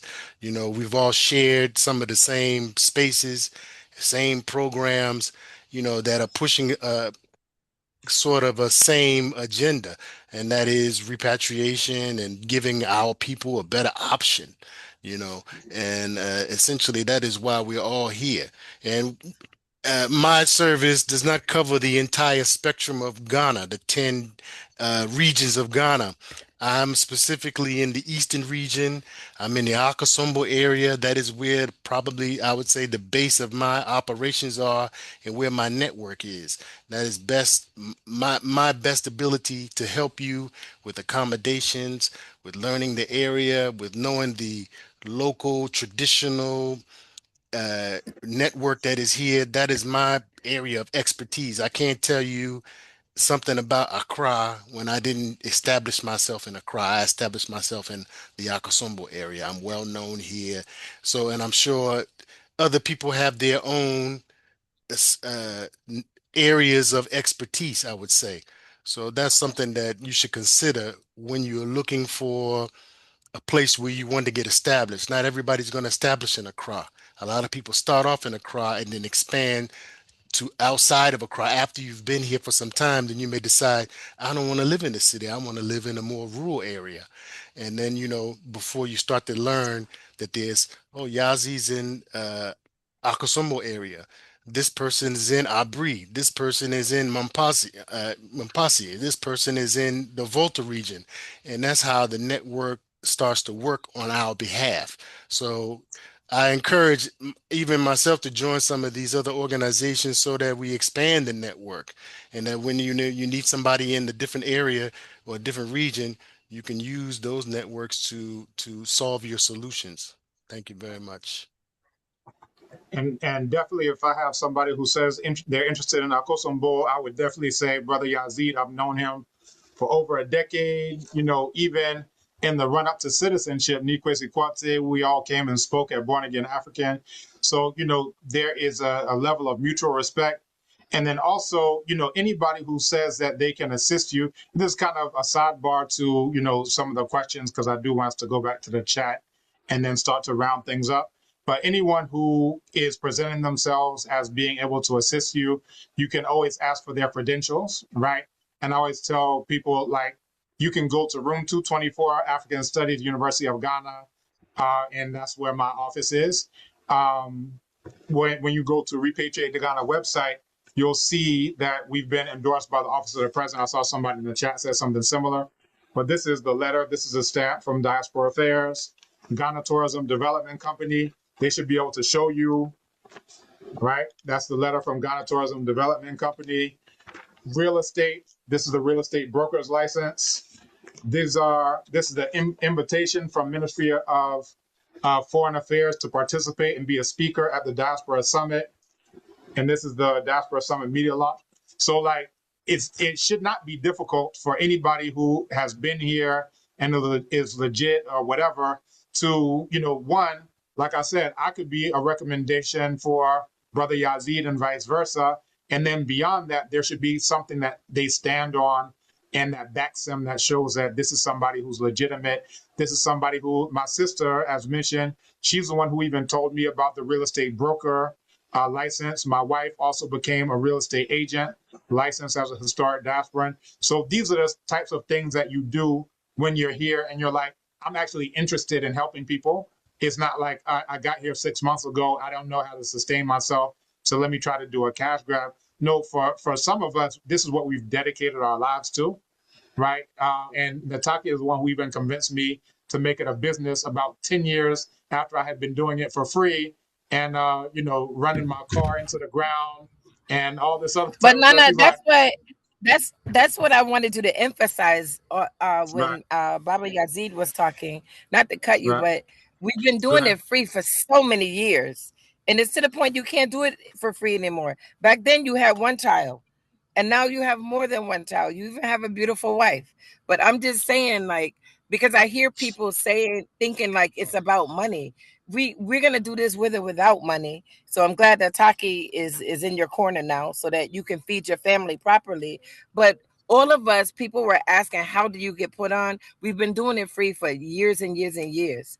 That 524 didn't just happen. It didn't just fall out the sky. right. We made that happen, and it's something that we should be very proud of. And God being so good, the ancestors guiding us, we should be able to even do more and multiply that.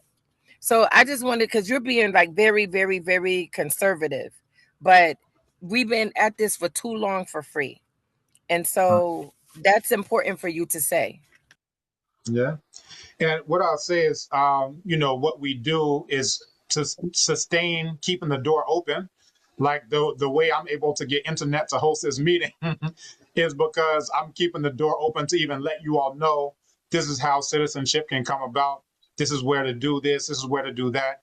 And, myself, Dr. Maulana, several others back in the day, 2016, like it was at the Institute of African Studies. That's the reason why the executive secretary said, oh, I'm going to take this citizenship back to President Mahama, and the rest is history. So, but let me come back to the chat and then we will begin to wrap things up. We got on a bit of a sidebar, but I think it was very necessary just for the sake of some of the questions that came through that it was relevant for. I see people asking, are you seen by appointment or on a first come, first served basis? That it's on a first come, first served basis. So if you get there early for the vetting, then they will see you as you are there. Let me see. Soldiers on the ground. Do other ethnic groups in Ghana have the same requirement challenge? We've been told that other ethnic groups have $25,000 that they have to pay and other things. They certainly don't have to show DNA though. And those are some of the talking points that we have for when we speak to, government officials. Diasporans are contributing thousands of dollars sterling a year, millions of dollars, literally millions of dollars. And year of return alone was said to bring in $1.9 billion. So just to be clear, background check acceptable. Yes, they're accepting background checks and they have accepted background checks in the past. If someone goes to Nima police station, can they give you the report the same day? If you go early enough and you do the expedited process, they'll tell you whether you can get it same day or next day. But latest, next day if you do the expedited process. Let me continue. Data collection. So yesterday, because we had 2 hours before the meeting, we were not able to capture people's emails and so forth. That's why this time you had to do a registration for the Zoom. because we do want to keep people. We had like 100 people on yesterday, and that didn't include, I don't think, anybody from AAAG except for the president herself, just because of the short time frame.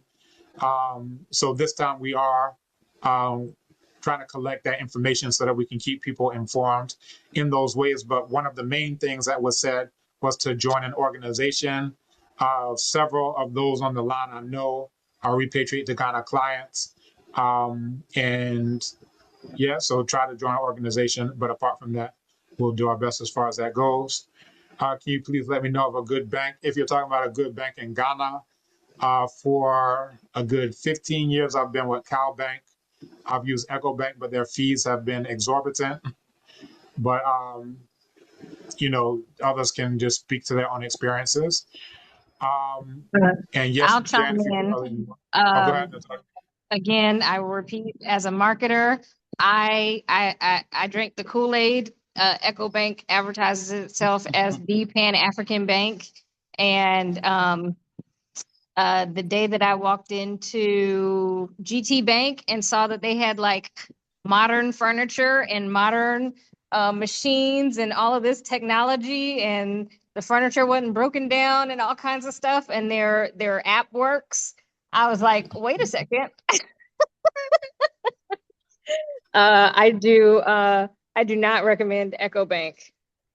So I don't have an endorsement for any other bank, but I can wholeheartedly say, and I have clients who have EcoBank, and I can wholeheartedly say doing business with EcoBank is painful and antiquated and not recommended.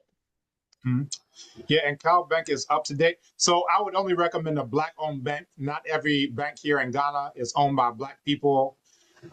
So Cal Bank is actually owned by Black people. And, you know, that's been my experience. Other people may have Zenith Bank, I believe, is based out of Nigeria. So, you know, I would say anybody, you know, if it's a Black bank, you should at least consider them, but listen to other people's experiences, you know, as far as these things go. And then, yes, you can, if you go early in the morning, take your passport picture with red background if you're in Ghana. Go with 2,000 Ghana cedis plus whatever they request for expediting fee. Oh, that's for the background check. You can get it the same day or next day. And yeah, so that was to the point that I made, that if you go early, then they'll let you know if you're in early enough to get it the same day. I want to laugh, but I know some people that think this way. I think that was the Tina Turner poster, maybe. Like, I didn't even tell you Yes, it half was. of the things. I didn't even tell you half of the things. It was like a comedy sketch. It was like a comedy sketch. But I'll just keep it going. Email address for consultation, I put it in the chat previously, repatriatetogana@gmail.com. And my assistant is actually one of my PhD students. I taught him undergrad, master's, and PhD level. So when you reach out to him, he'll respond to you expeditiously. And, you know, Repatriate to Ghana is actually one of the ways that we make the Pan-Africanism that we teach at the university actually practical for those who are interested in bringing together Black people. So that's where we have a 5-year visa instead of a 3-month visa. Great. I'm giving myself time to see how things actually work and live in Ghana. Go back to the States. As of right now, I have 2 residencies, one in Ghana, one in the States, and that's very expensive. So if you're interested, from all that you're saying, that sounds like strong ties to Ghana. So if you're interested in citizenship, you can take down all of the things that you have, the visa that you have documented, the residences, you know, all the things that you have. Definitely smooth your process if that's the point that you're making. Please provide website. I think Natasha has provided that. Kweku Uhuru. Kweku Uhuru just signed up for Repatriate to Ghana. Give him a round of applause. And Kweku Uhuru, it was actually an interesting story. He said he wanted to leave some, I won't go so far into his business, but he said, oh, you know what? He chose a package. He decided he wanted to downgrade to a lower package so he could have money to leave behind for his mother. And I said, that's so honorable. No problem. We'll take you to that package. And as you see fit, and he was very appreciative of this. So this is not a cash grab. Like literally, I'm like, we're gonna bend over backwards to make sure you can take care of your mother who you're leaving behind and still have enough that you can repatriate successfully. So Kweko Uhuru, I don't know if you want to say anything about that, but and that's a Black Power fist. And he was like, that what he sent to me, he said, I can tell I'm among family. I'm like, yeah, you're among family. We're trying to make your repatriation successful. And I tell clients, like, if you gotta, sleep on my couch, you're gonna have a successful repatriation. That's what we're doing for you.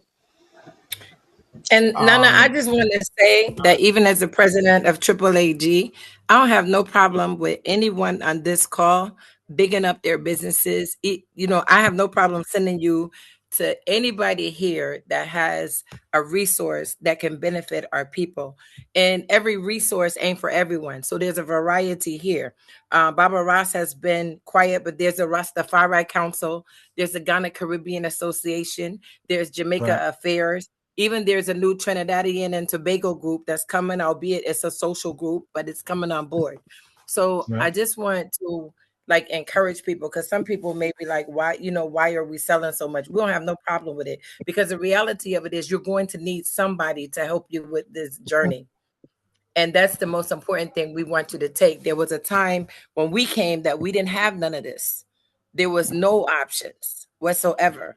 So I'm just saying that I have no problem. We have no problem with anyone here selling. We're not working towards division. We're working towards unity. And there is something here for everybody. Every organization ain't for you. I know, it's one thing when we big up the organization, then when you get in it, you see a lot of internal drama, chaos.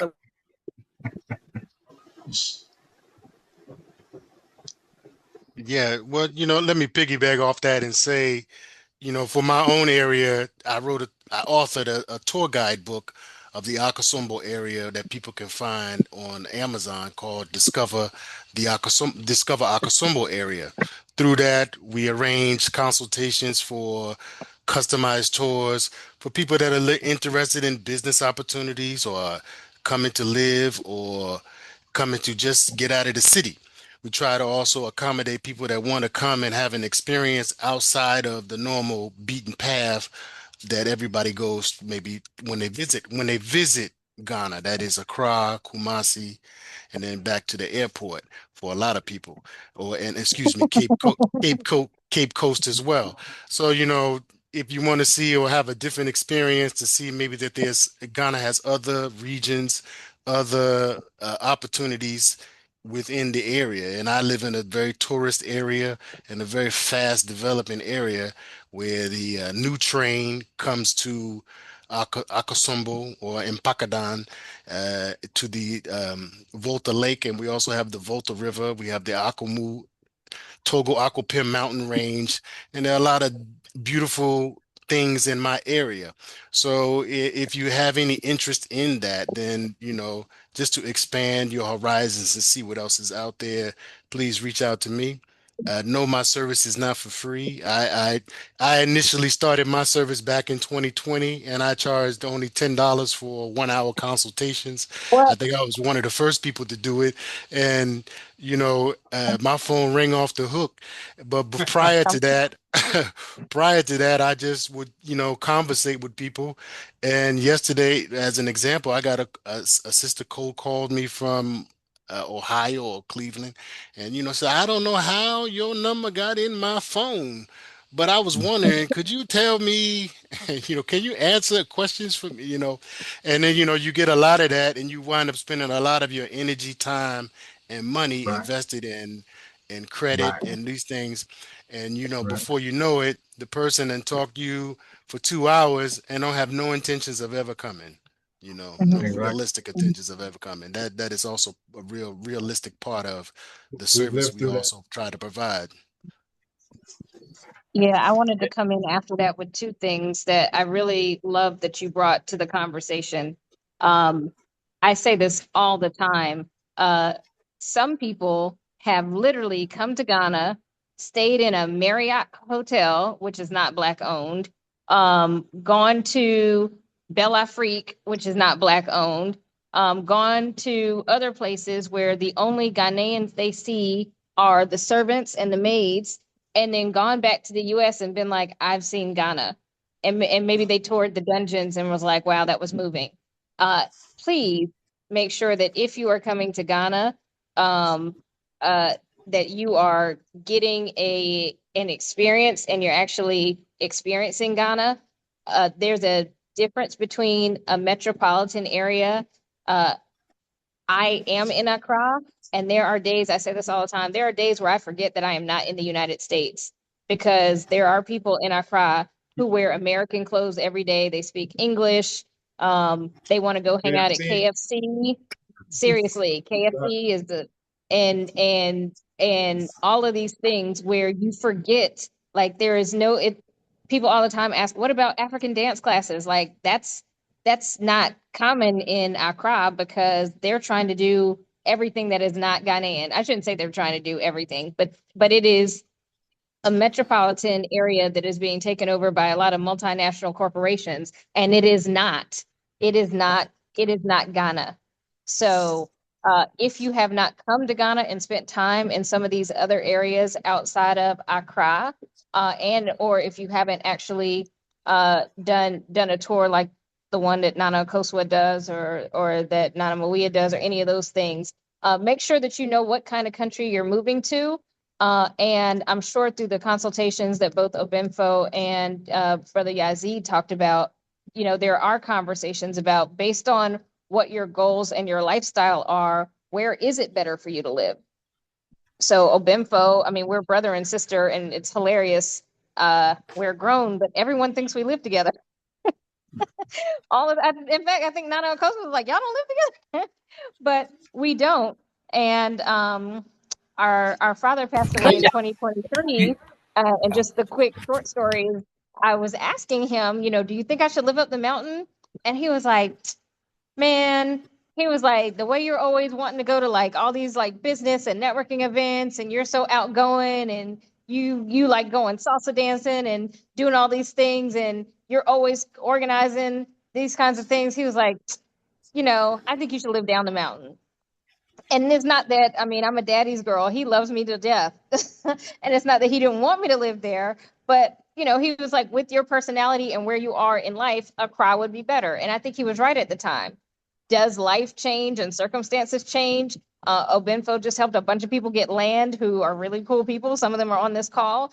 Maybe now living up the mountain might be better, but you should have conversations and know how your lifestyle, how the environment you're moving to should fit your lifestyle, and not just end up in the only place. A lot of people end up in Accra because they get off the plane and that's what's there. Let me live near the airport, because all I've seen is the airport. So your move, we've gotten away from citizenship, but at the end of the day, your move should be done with some consideration of your lifestyle and of your financial means. Some people, we were talking about finances, living in the airport, residential, can be significantly more expensive than wherever you're from in the US.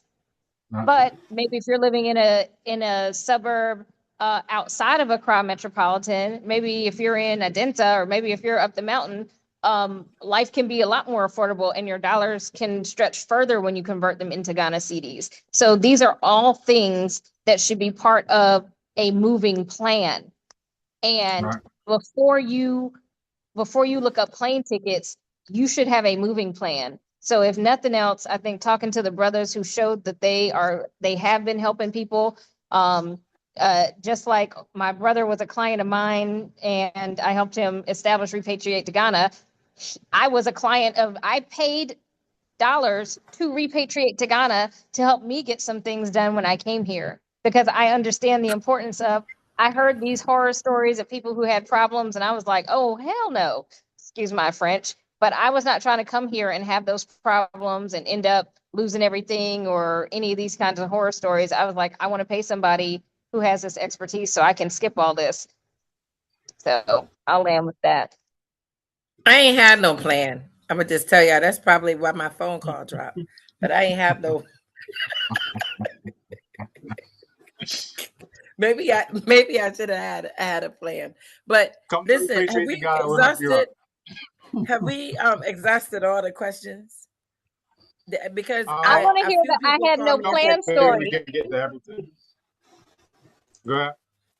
Listen, hold on. Them plan stories, that's a different Zoom. As soon as we finish with everybody coming to the tree classes, which is this Saturday, make sure y'all there because y'all gonna need some. You know what? The government has always Have the been chat. saying language is gonna be a requirement. So everybody has been softly warned. So when that requirement come, no, I'm not pushing back against that one.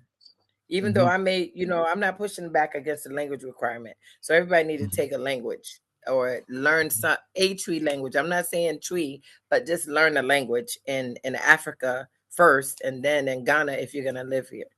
But what are the questions? Because I'm sleepy. I got to go.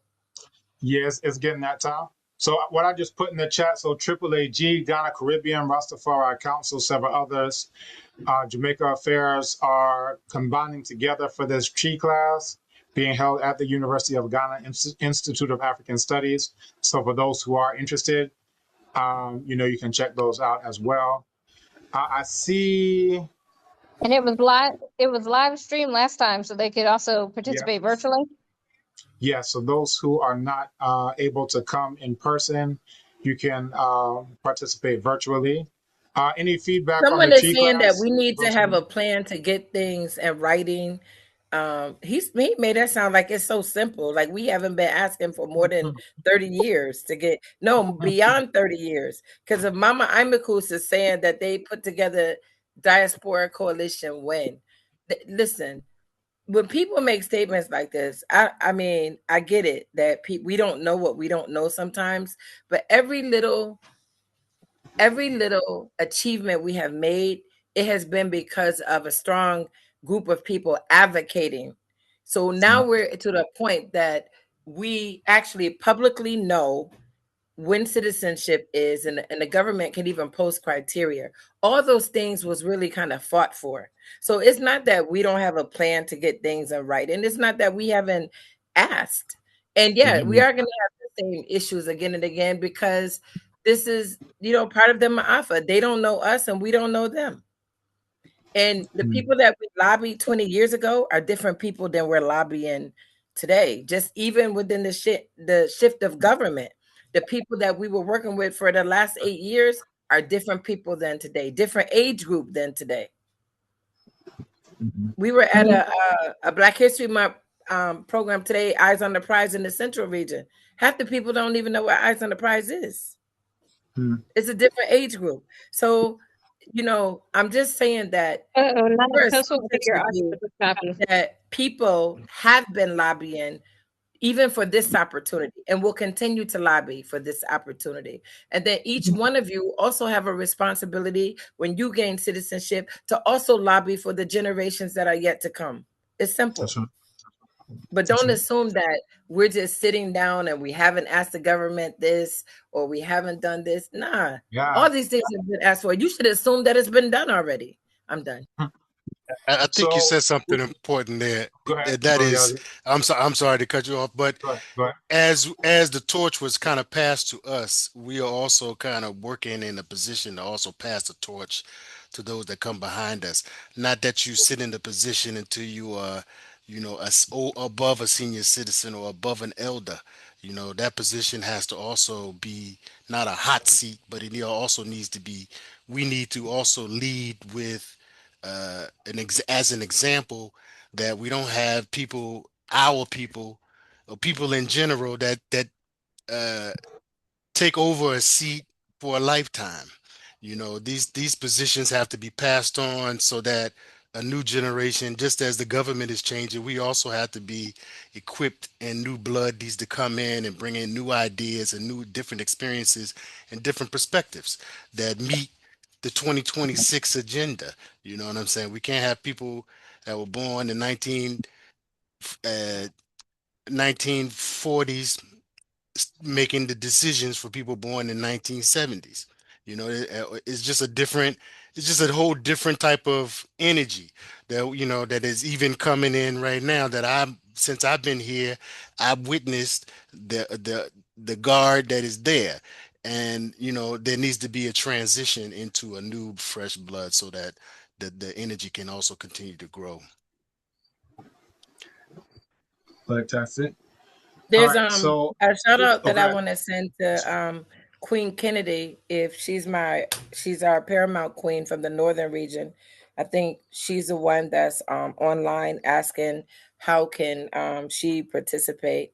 So we do expect to hear from you. I'm not certain if you're still online, but this thing is wide open. So if you're young, you got energy, and you feel like it's your time, is now we need all the support that we can get. Um, we've been at this since our early 20s, our mid 20s.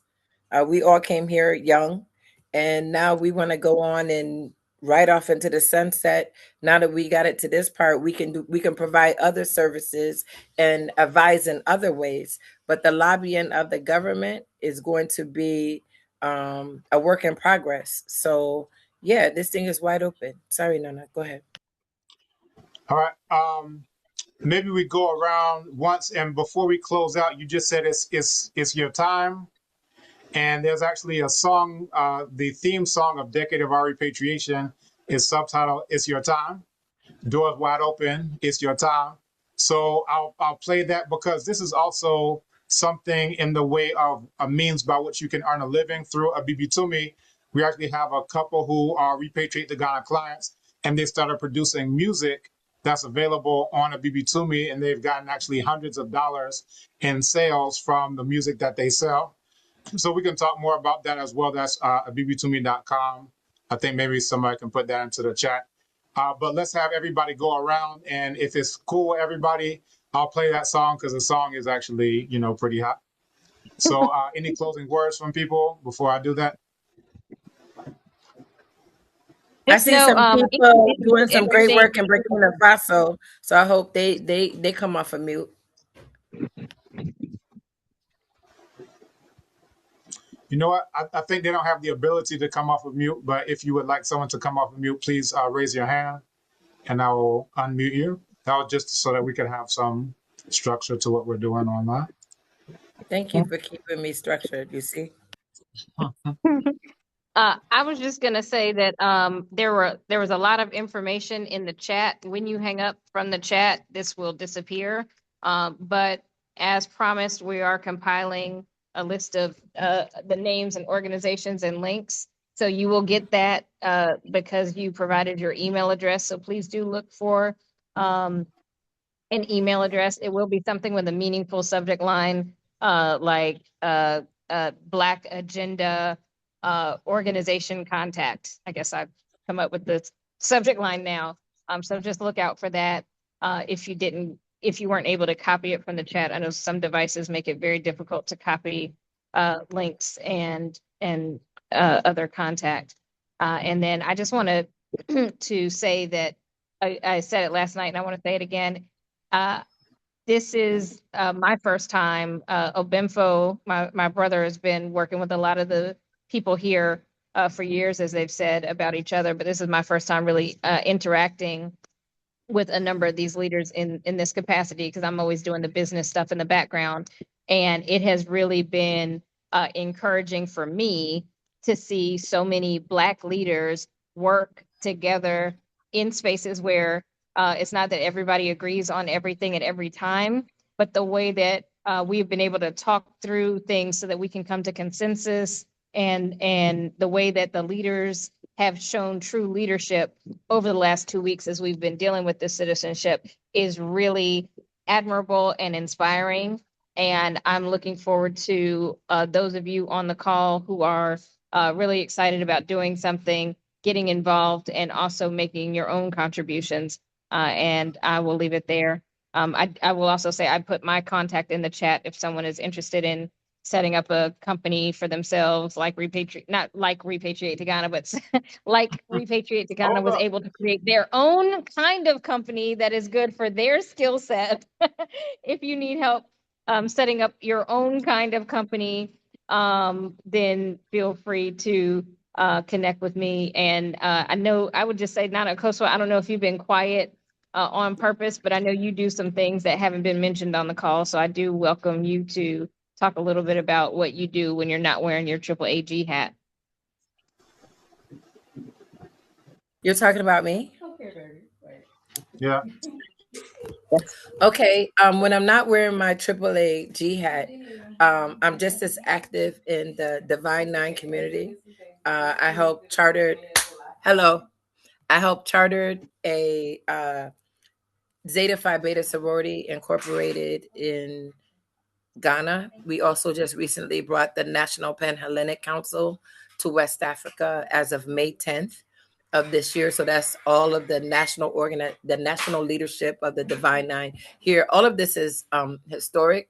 I'm a struggling PhD student in the African Studies Department, hoping to get my life together academically.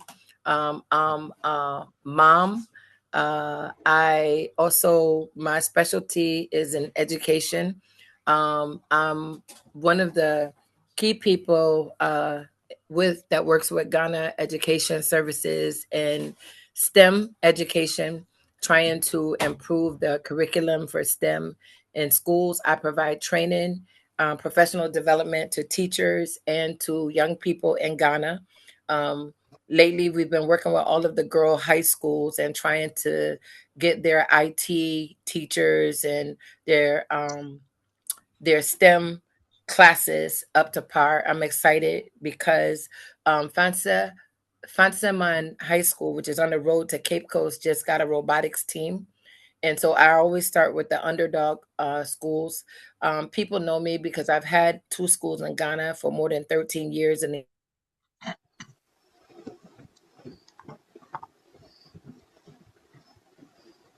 I lived in the Ashanti region, the rural spaces for like 15 years. So me being in Accra is relatively new and it's tied to my work in AAAG. And last but not least, I'm a traditional leader in Ghana in the Ashanti region.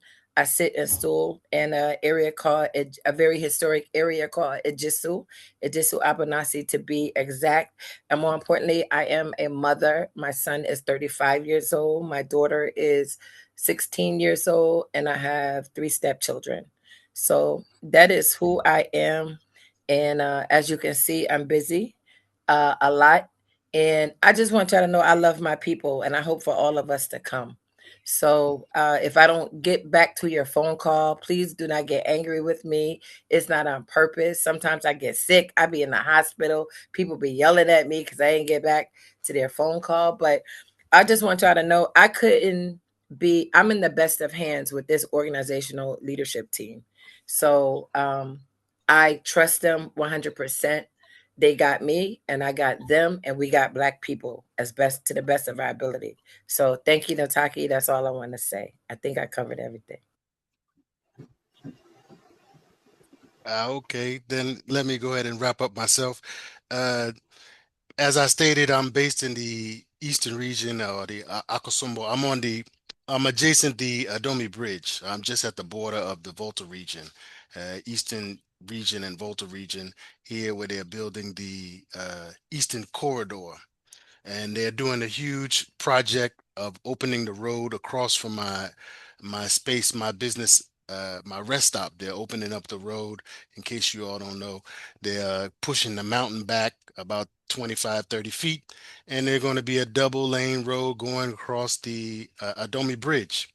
With that, I have a Riverside facility or venue where I host programs, and I've been hosting programs since 2016 around themes of Black History Month, as well as Kwanzaa, African Unity Day, Marcus Garvey celebrations, and purposefully choosing Pan African or African centered holidays to highlight.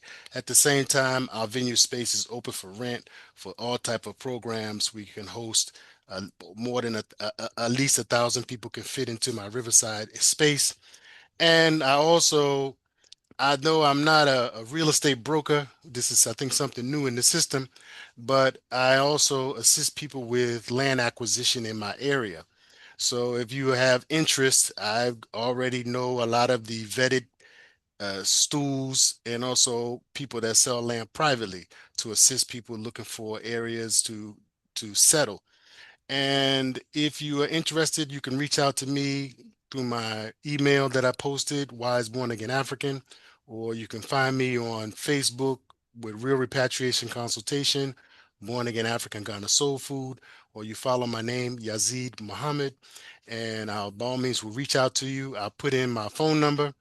You can also reach out to me on WhatsApp, and we can schedule a time. We can I can offer my services to you and give you the best advice that I can help you make an informed decision. Thank you all very much for letting me be a part of the leadership so that we also see and help people achieve their goals that which we are already doing. All right. Kala, you want to go next? And then Raz Aswad, do you want to close us out with the things that people can do? So Kala and then Raz Aswad. Greetings, everyone. I think we've Benfo has pretty much said what Zor does and Repatriate to Ghana and Abibitumi. We offer not just repatriation services, but as he mentioned, we help people plan their way back home, and that even includes setting up passive income ways that you can um, create digital products so that you can be getting income from no matter where you are on the planet. You're sleeping in your bed and income is coming in while you're doing other things. You have income. Those are all options that are available through Abibitumi and through Repatriate to Ghana. We help you with all from beginning to end, from before you get here to right when you land. For some of the clients, they get the keys to their car right in their hand, right when they arrive, and their registration papers for their land right when they arrive in Ghana. So these are the things that can happen for you. And of course, citizenship is what we assist with as well as we are doing tonight. We're always advocating for helping our people be where they would like to be. We know that on the global scale, there is a systematic plan that is not working in our favor. And if people want a pathway home, they should be able to come here and be here and not be stuck or feel stuck in the places that they are. Um, so we're here for you all. We're working for you all, and we'll definitely be providing information. As Nataki mentioned, you all will receive an email with all of our information for all of the people who have been working, and all the leadership here tonight. And I do believe you'll get the recording. Some of you came in late and missed some of the information. The recording can be provided so that you can hear the information for the vetting process for citizenship, if you're trying to make it this time. And of course, there's going to be another time to reiterate that, although we don't know when. So just letting everyone know, if any questions were not answered here that you have for specific people, you will get their contact information if you provided the correct email when you registered for the Zoom, and you will be able to talk to everyone directly. So again, thank you to the leadership who was here this evening, and to everybody who has joined the call. And we look forward to everyone getting their citizenship and for us all to be moving forward. Thank you. Day. Good night. Medasi to everybody. And Raz Aswad, I don't know if you want to do it, but I did want to acknowledge the Marcus Messiah Garvey Foundation, who couldn't be here, and also Habasha. I don't know if you want to do that also in addition to yours, or if you want me to do it. Yes, you can go ahead and do both of them, please. And then I will come in after. All right. Out of Ghana, there's the Habasha and the Kwaku Ando Sustainability Institute. They have an entire eco village where they teach people all different kinds of agriculture, vegan cooking, and a number of things. And they do residencies there, along with a lot of other trainings. So they are one of the undersigned organizations. I believe Brother Brother Kashan is in Atlanta right now and possibly in transit back to the United States, back to Ghana. So his organization is part of those that made this possible in terms of organizing and lobbying the government. Also, the Marcus Messiah Garvey Foundation, the MMGF Foundation, was represented by Sister Mama Wudasi, or Naomi Buchanan, who passed away on December 23rd. Her husband and the students of the organization that she created, she started teaching young people electrical training. So they have electrical training program to teach technical skills to Ghanaian youth. And so they are not here today because they're trying to organize in her absence. But we want to acknowledge her as an ancestor. She was a part of almost every organization here. She was just a staple and a leader in the community. And those who might be interested in joining that organization, when you get all of the organizations, please consider getting involved, because we do want to keep going the organization that was dedicated to the Honorable Marcus Messiah Garvey's legacy, and also continuing Mama Wudasi's vision. So those are the two that come to mind who are not here. And I'll leave it there. Raz Aswad. Yes, with thanks. On a personal level, in terms of business, I would like everyone to understand that I'm one of the founders of the Empire Greek Ghana Limited.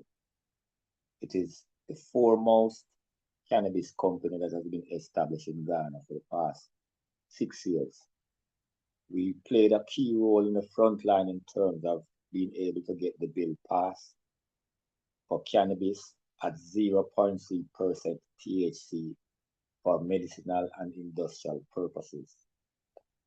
Recently, you may see a lot of advertisement and news clips about the fact that they are just getting ready now to roll out the fee structure for the licensing of cannabis, so that the society and business people in general can participate in it.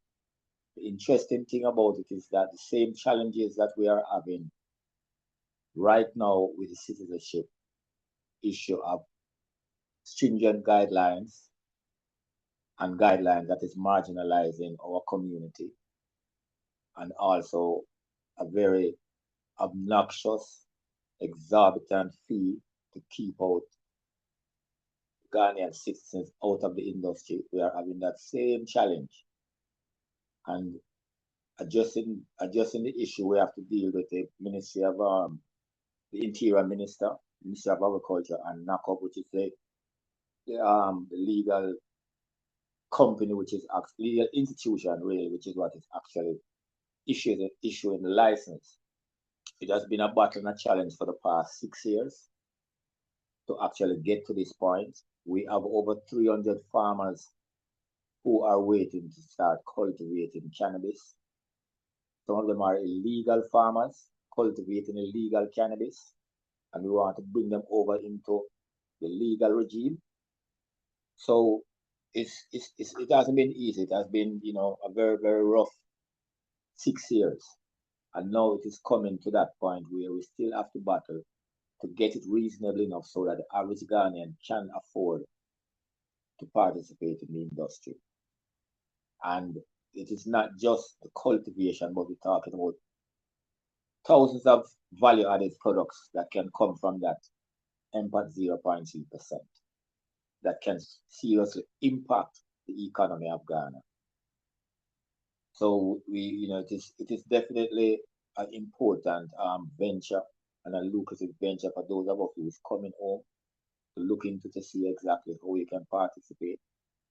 And if you go online and Google Empire Greek Ghana Limited, you'll find everything about us and what we have been doing for the past 6 years. We have been honored in Parliament for actually influencing part of the bill that was passed. And when the last session of the bill, before it was passed, and the last session, which was about 9 o'clock in the night, and they looked up in the waving gallery, it was only the both of us from Empire Greek Ghana that was there that night. And they commended us and made us a part of the house as a result of being able to stick it out for the 6 years and able to contribute to the bill that was passed. So we are definitely an integral part of that new regime that is coming in. As most people know, I am a social and political activist. Every year we put forth support for Dr. Kwame Nkrumah's birthday, etc. Now we are coming up with another event, which is this month, Day of Shame. And that Day of Shame is an annual event that we invite quite a few political and Pan-African organizations to participate, to celebrate the life of Dr. Kwame Nkrumah and to keep his legacy alive. That is also something that we can look forward to. I would just like to end here to say that I wish and trust and hope that the spirit that this team has started out with will ensure that we maintain that collective leadership that we so longing for, so that we can actually fulfill our mission. Finally, after listening to all the presentations for the past 2 weeks or whatever, I think we need to do a few documentaries that could be posted on YouTube to share the very same information we are sharing tonight, because it is very, very well informative and very beneficial to those who have no knowledge of what it takes to repatriate. And as I listen tonight and listen to all the different submissions and so on and so forth, I realize that it will be very, very key for us to capitalize on that and give it to the public. Give thanks and wishing everyone all the best for the night. I'm sorry I really had to come on so late, but my phone has been a major challenge for the past couple of days. I am now trying to put it back together. Give thanks.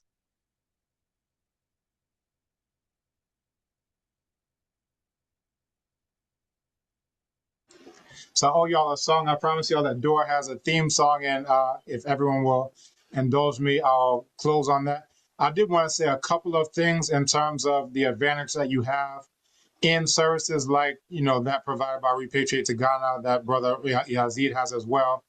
And I'll share this briefly. In the run-up to the launch of Decade of Our Repatriation at the Diaspora Summit, we had a firm that posted a lot of videos, and this was one where I was talking about how for 500 Ghana cedis a month, we were able to house 8 people, 700 Ghana cedis to feed 8 people. And people were like, that's cap, that's not real, so forth and so on. Are you serious? He's not telling the struggle side. And these are Ghanaians who are saying, that can't be true. And they're talking about Accra figures because they think Ghana is Accra. But some of us, because we have been doing this for 17 years, we know that that is not what we are dealing with.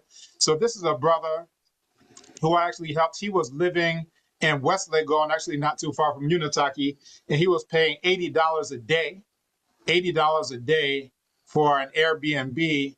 And we were able to get him a place in Akropong for 800 Ghana cedis a month. So with that, he was able to pay for the entire year on that basis. Now, these are people who are Ghanaians born in Ghana, and they have no idea that once you move outside of Accra, don't listen to this dude, life is expensive. And they were like, I can't be telling the truth. So I keep everything. I keep receipts. This is actually from when we were doing that. This was 450 Ghana cedis per month. And for 12 months, 5,400. And people were like, when was that done? How was that done? I said it in the interview, that was the last time that I paid rent, and that's what I paid. So, some people think, if I just speak to a Ghanaian, they know everything because they were born and raised in Ghana. But, we keep receipts, right? And that's the way, because I know that once you move outside of our crowd, the amount that you're spending per day, you can spend less than that across an entire month, and you can rent your for the entire year. You're not even thinking about this. This is just the advantage. So we always tell people the different packages that we offer. We say that the value far exceeds the cost, because you have to measure it in how much we're saving you. We have one client who we saved literally $500,000 by helping him get his citizenship. Whereas as a foreigner, they were going to say, "Oh, you have to bring in $500,000 in capital." I said, I just registered a business, and I have somebody who is on the inside of the registrar general, and I didn't always have that. There was one guy when I first went to the registrar general to register my first company. It took the guy 6 months. I had to literally threaten him that I'm going to call the police on you if you don't give me my money back. And I got my money back, by the way. But it took some time, 6 years, 7 years, before I found these are the correct people to deal with. And that's the advantage of, you don't have to waste your time. You don't have to waste your energy. The person at DVLA who's going to get you your driver's license like that. These are the things that you're able to leverage when you have people on your side. So I just wanted to bring that up, right? And for those who are interested, you can go to that. Go ahead, Nizaki. The consultant in me just wants to clarify the framing of that. It's not that he's getting you your license. Like, he can't get you a license, but the I work for DVLA. the average, I know the people who work for DVLA. the average person, and this is true anywhere, if somebody, just real quick story, I say this to people all the time to give you context. And don't just, I know we can all be like passive observers. You've gotten a lot of information, but I want you to do this exercise with me right now. If someone moved into your town or city or state, wherever you're from, how easy would it be for you to help them navigate everything they need to do to get a social security number and a driver's license and all that, if it was a foreigner from Zimbabwe coming to your state? Now, you know how to do all that stuff for maybe yourself and your kids, but have you navigated immigration services? Can you do that from somebody for Guatemala? That is a whole different process. And what people don't realize is, you might have, I heard somebody in the chat said, "Oh, I met a nice Ghanaian who helped me," and it may have worked out for you. But for the average person, what they do is they get their Uber driver who seems super nice and is like, "Oh, I can help you with that," who doesn't know what they're doing because they have never had to deal with immigration. They don't know how to deal with any of these things. And Ghanaians are amazing people, but they will never tell you no. They will never tell you, "I don't know how to do that." What they will tell you, and one little anecdote after that, there was a brother who was looking for a job. And I was like, "Oh, do you have a laptop?" And he was like, and his answer was a little vague. And so I was going to refer him to a BIMFO to be an assistant. And so he tried to get the job, and brother didn't have a laptop, brother didn't have a smartphone, and he's trying to work for a digital After firm. my first salary, I'll get a laptop though. Right? So, I mean, I cannot stress enough, every Ghanaian you meet will tell you that they can help you with everything you need to do. But just like somebody moving from Guatemala should probably not expect you to navigate complicated immigration laws, immigration policies, immigration standards, employment rules for immigrants, etc., you should not expect that the average Ghanaian who barely knows how to deal with their own local government for their own issues can help you as a historic diasporan moving to Ghana. So I will just say that, but I did want to reiterate that I am, if you haven't noticed, the business consultant and the pseudo, not law. I am not a lawyer, but I just want to make sure things are framed the right way. No one here can get you citizenship. No one here can get you these things, but there are ways that you can legally and transparently go through processes that the average person doesn't even know how to do, that makes it easier because he's always in these offices, so they know him, and he knows which forms to get, where other people don't even know what they're doing when they walk in the door. They may have seen the building passing by, but they don't know. And that's why I've said, I decided to go through that route because the very, very short story is the reason I suggested Repatriate to Ghana as a business for Obinfo is because they've been doing the Sankofa journey. He and my mother have been doing the Sankofa journey to Ghana for 27 years now. And 28 years now. And Mama Kala, who organizes events, had done a, some kind of Sankofa business expo or something. And there were 13 people on a panel. It was the longest panel ever, but there were 13 people on a panel who all talked about their experiences in Ghana. And it was horrible. Not the event. Mama Kala does great events, but listening to that panel was horrible. People were like, oh yeah, I moved to Ghana and I got robbed. I moved to Ghana and I couldn't find a job. I moved to Ghana and I had to keep going back and forth. I moved to Ghana and it was just this nightmare of 13 people who are all prominently known in Ghana for the things that they do, but they all just talked about all these stories. Number 13 was Obinfo, and by this time I was about to leave because I was like, he's my brother. I don't need to listen to nothing. But I listened and he was like, I got to Ghana. I went to the University of Ghana. I became the fastest. I don't know his bio. I should because he's my brother, but I don't. But he was like, I was best PhD ever in the history of the university, fastest promoted person, installed as a chief or a king in an area, on the news all the time, doing all this stuff in the community, helping people move without problems. And I was like, as someone who makes a living consulting, I would like to go through the path where I don't go through any of the stuff I heard all these other people go through, because after the first 12 people, I was like, I will never move to Ghana. And so after listening to him, he's the reason why I was like, oh, wow, I could live here. But only if I can use someone like this, or like someone like a brother Yazid, or somebody to actually be able to make sense in real time. So I cannot stress that enough. I think we've taken up enough of your time, but I know you're here because this is valuable information that you absolutely need if you're considering citizenship. So I think everyone else has spoken. Thank you, everyone. You will get contact information in the chat via the email because you registered today. And I think Obinfo is going to close us out with someone who came to Ghana. They've now bought land, I believe, in Ghana. They're repatriating to Ghana. They're making music. They're making Black Power music, and they're getting plugged in and joining some of the organizations you've heard here tonight. And we're closing out with All right, Black Tacit. Please check your email. Wait, please, because I see another message in the chat. Please check your email. You will receive an email, the email that you use to register for this Zoom.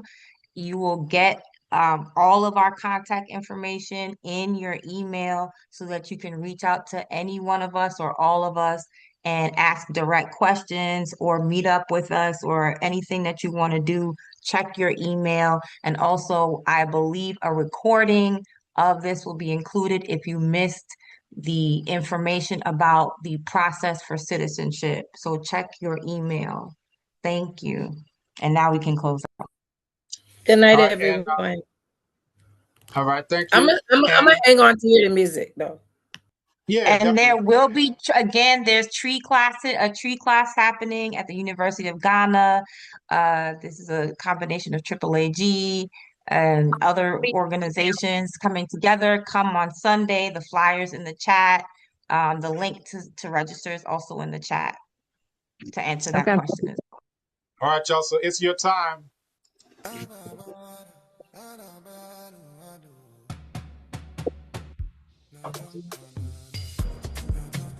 Can you make it louder?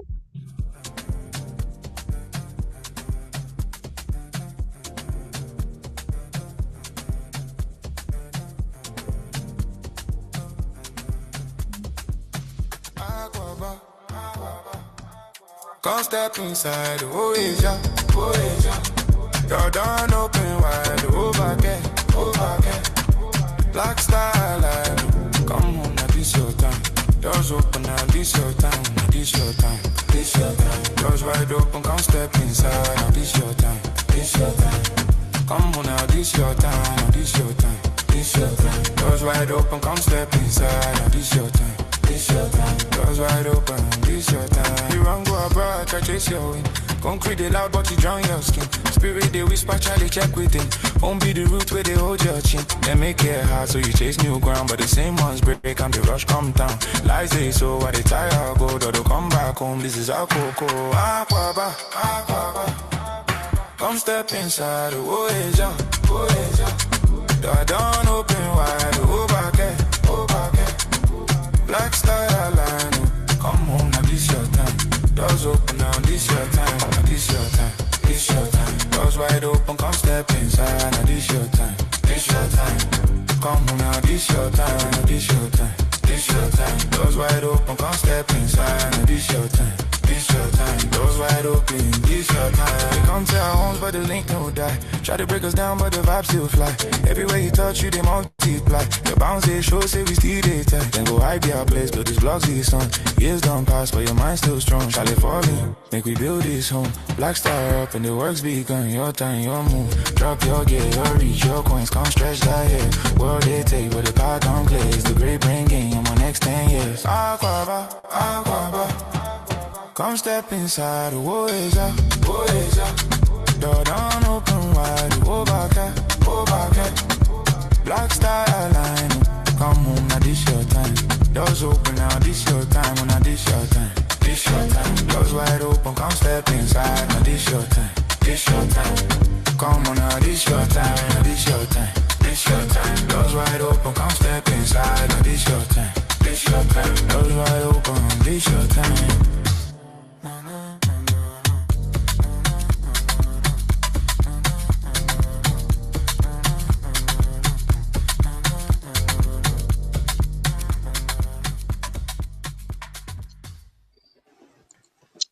We would turn this into a listening party, but for the sake of time, it's your time. So use your time to go to sleep like I'm about to do. All right, y'all. Abibifahodie, the link is there in the chat. The whole album is fire. It's more than fire. It's lava. It's plasma from the sun. It's next level beyond fire. So yeah, check it out. And these are people who are putting together music, and they're getting paid from it, hundreds and hundreds of dollars coming in. And this is a way that you can support yourself by through Abibitumi, through the marketplace, through the classes that we offer online. We had students from University of Ghana, some master's students who are teaching tree classes online. So we're making ways to enrich all the people around us. I have 11 Ghanaian employees who I employ. And then these are folks who are still in Baltimore. They're on their way to Ghana, and we're helping to finance their repatriation in ways that are consistent with Black liberation. Black bars. Abibitumi, Abibifahodie. Abibitumi, Abibifahodie. Right.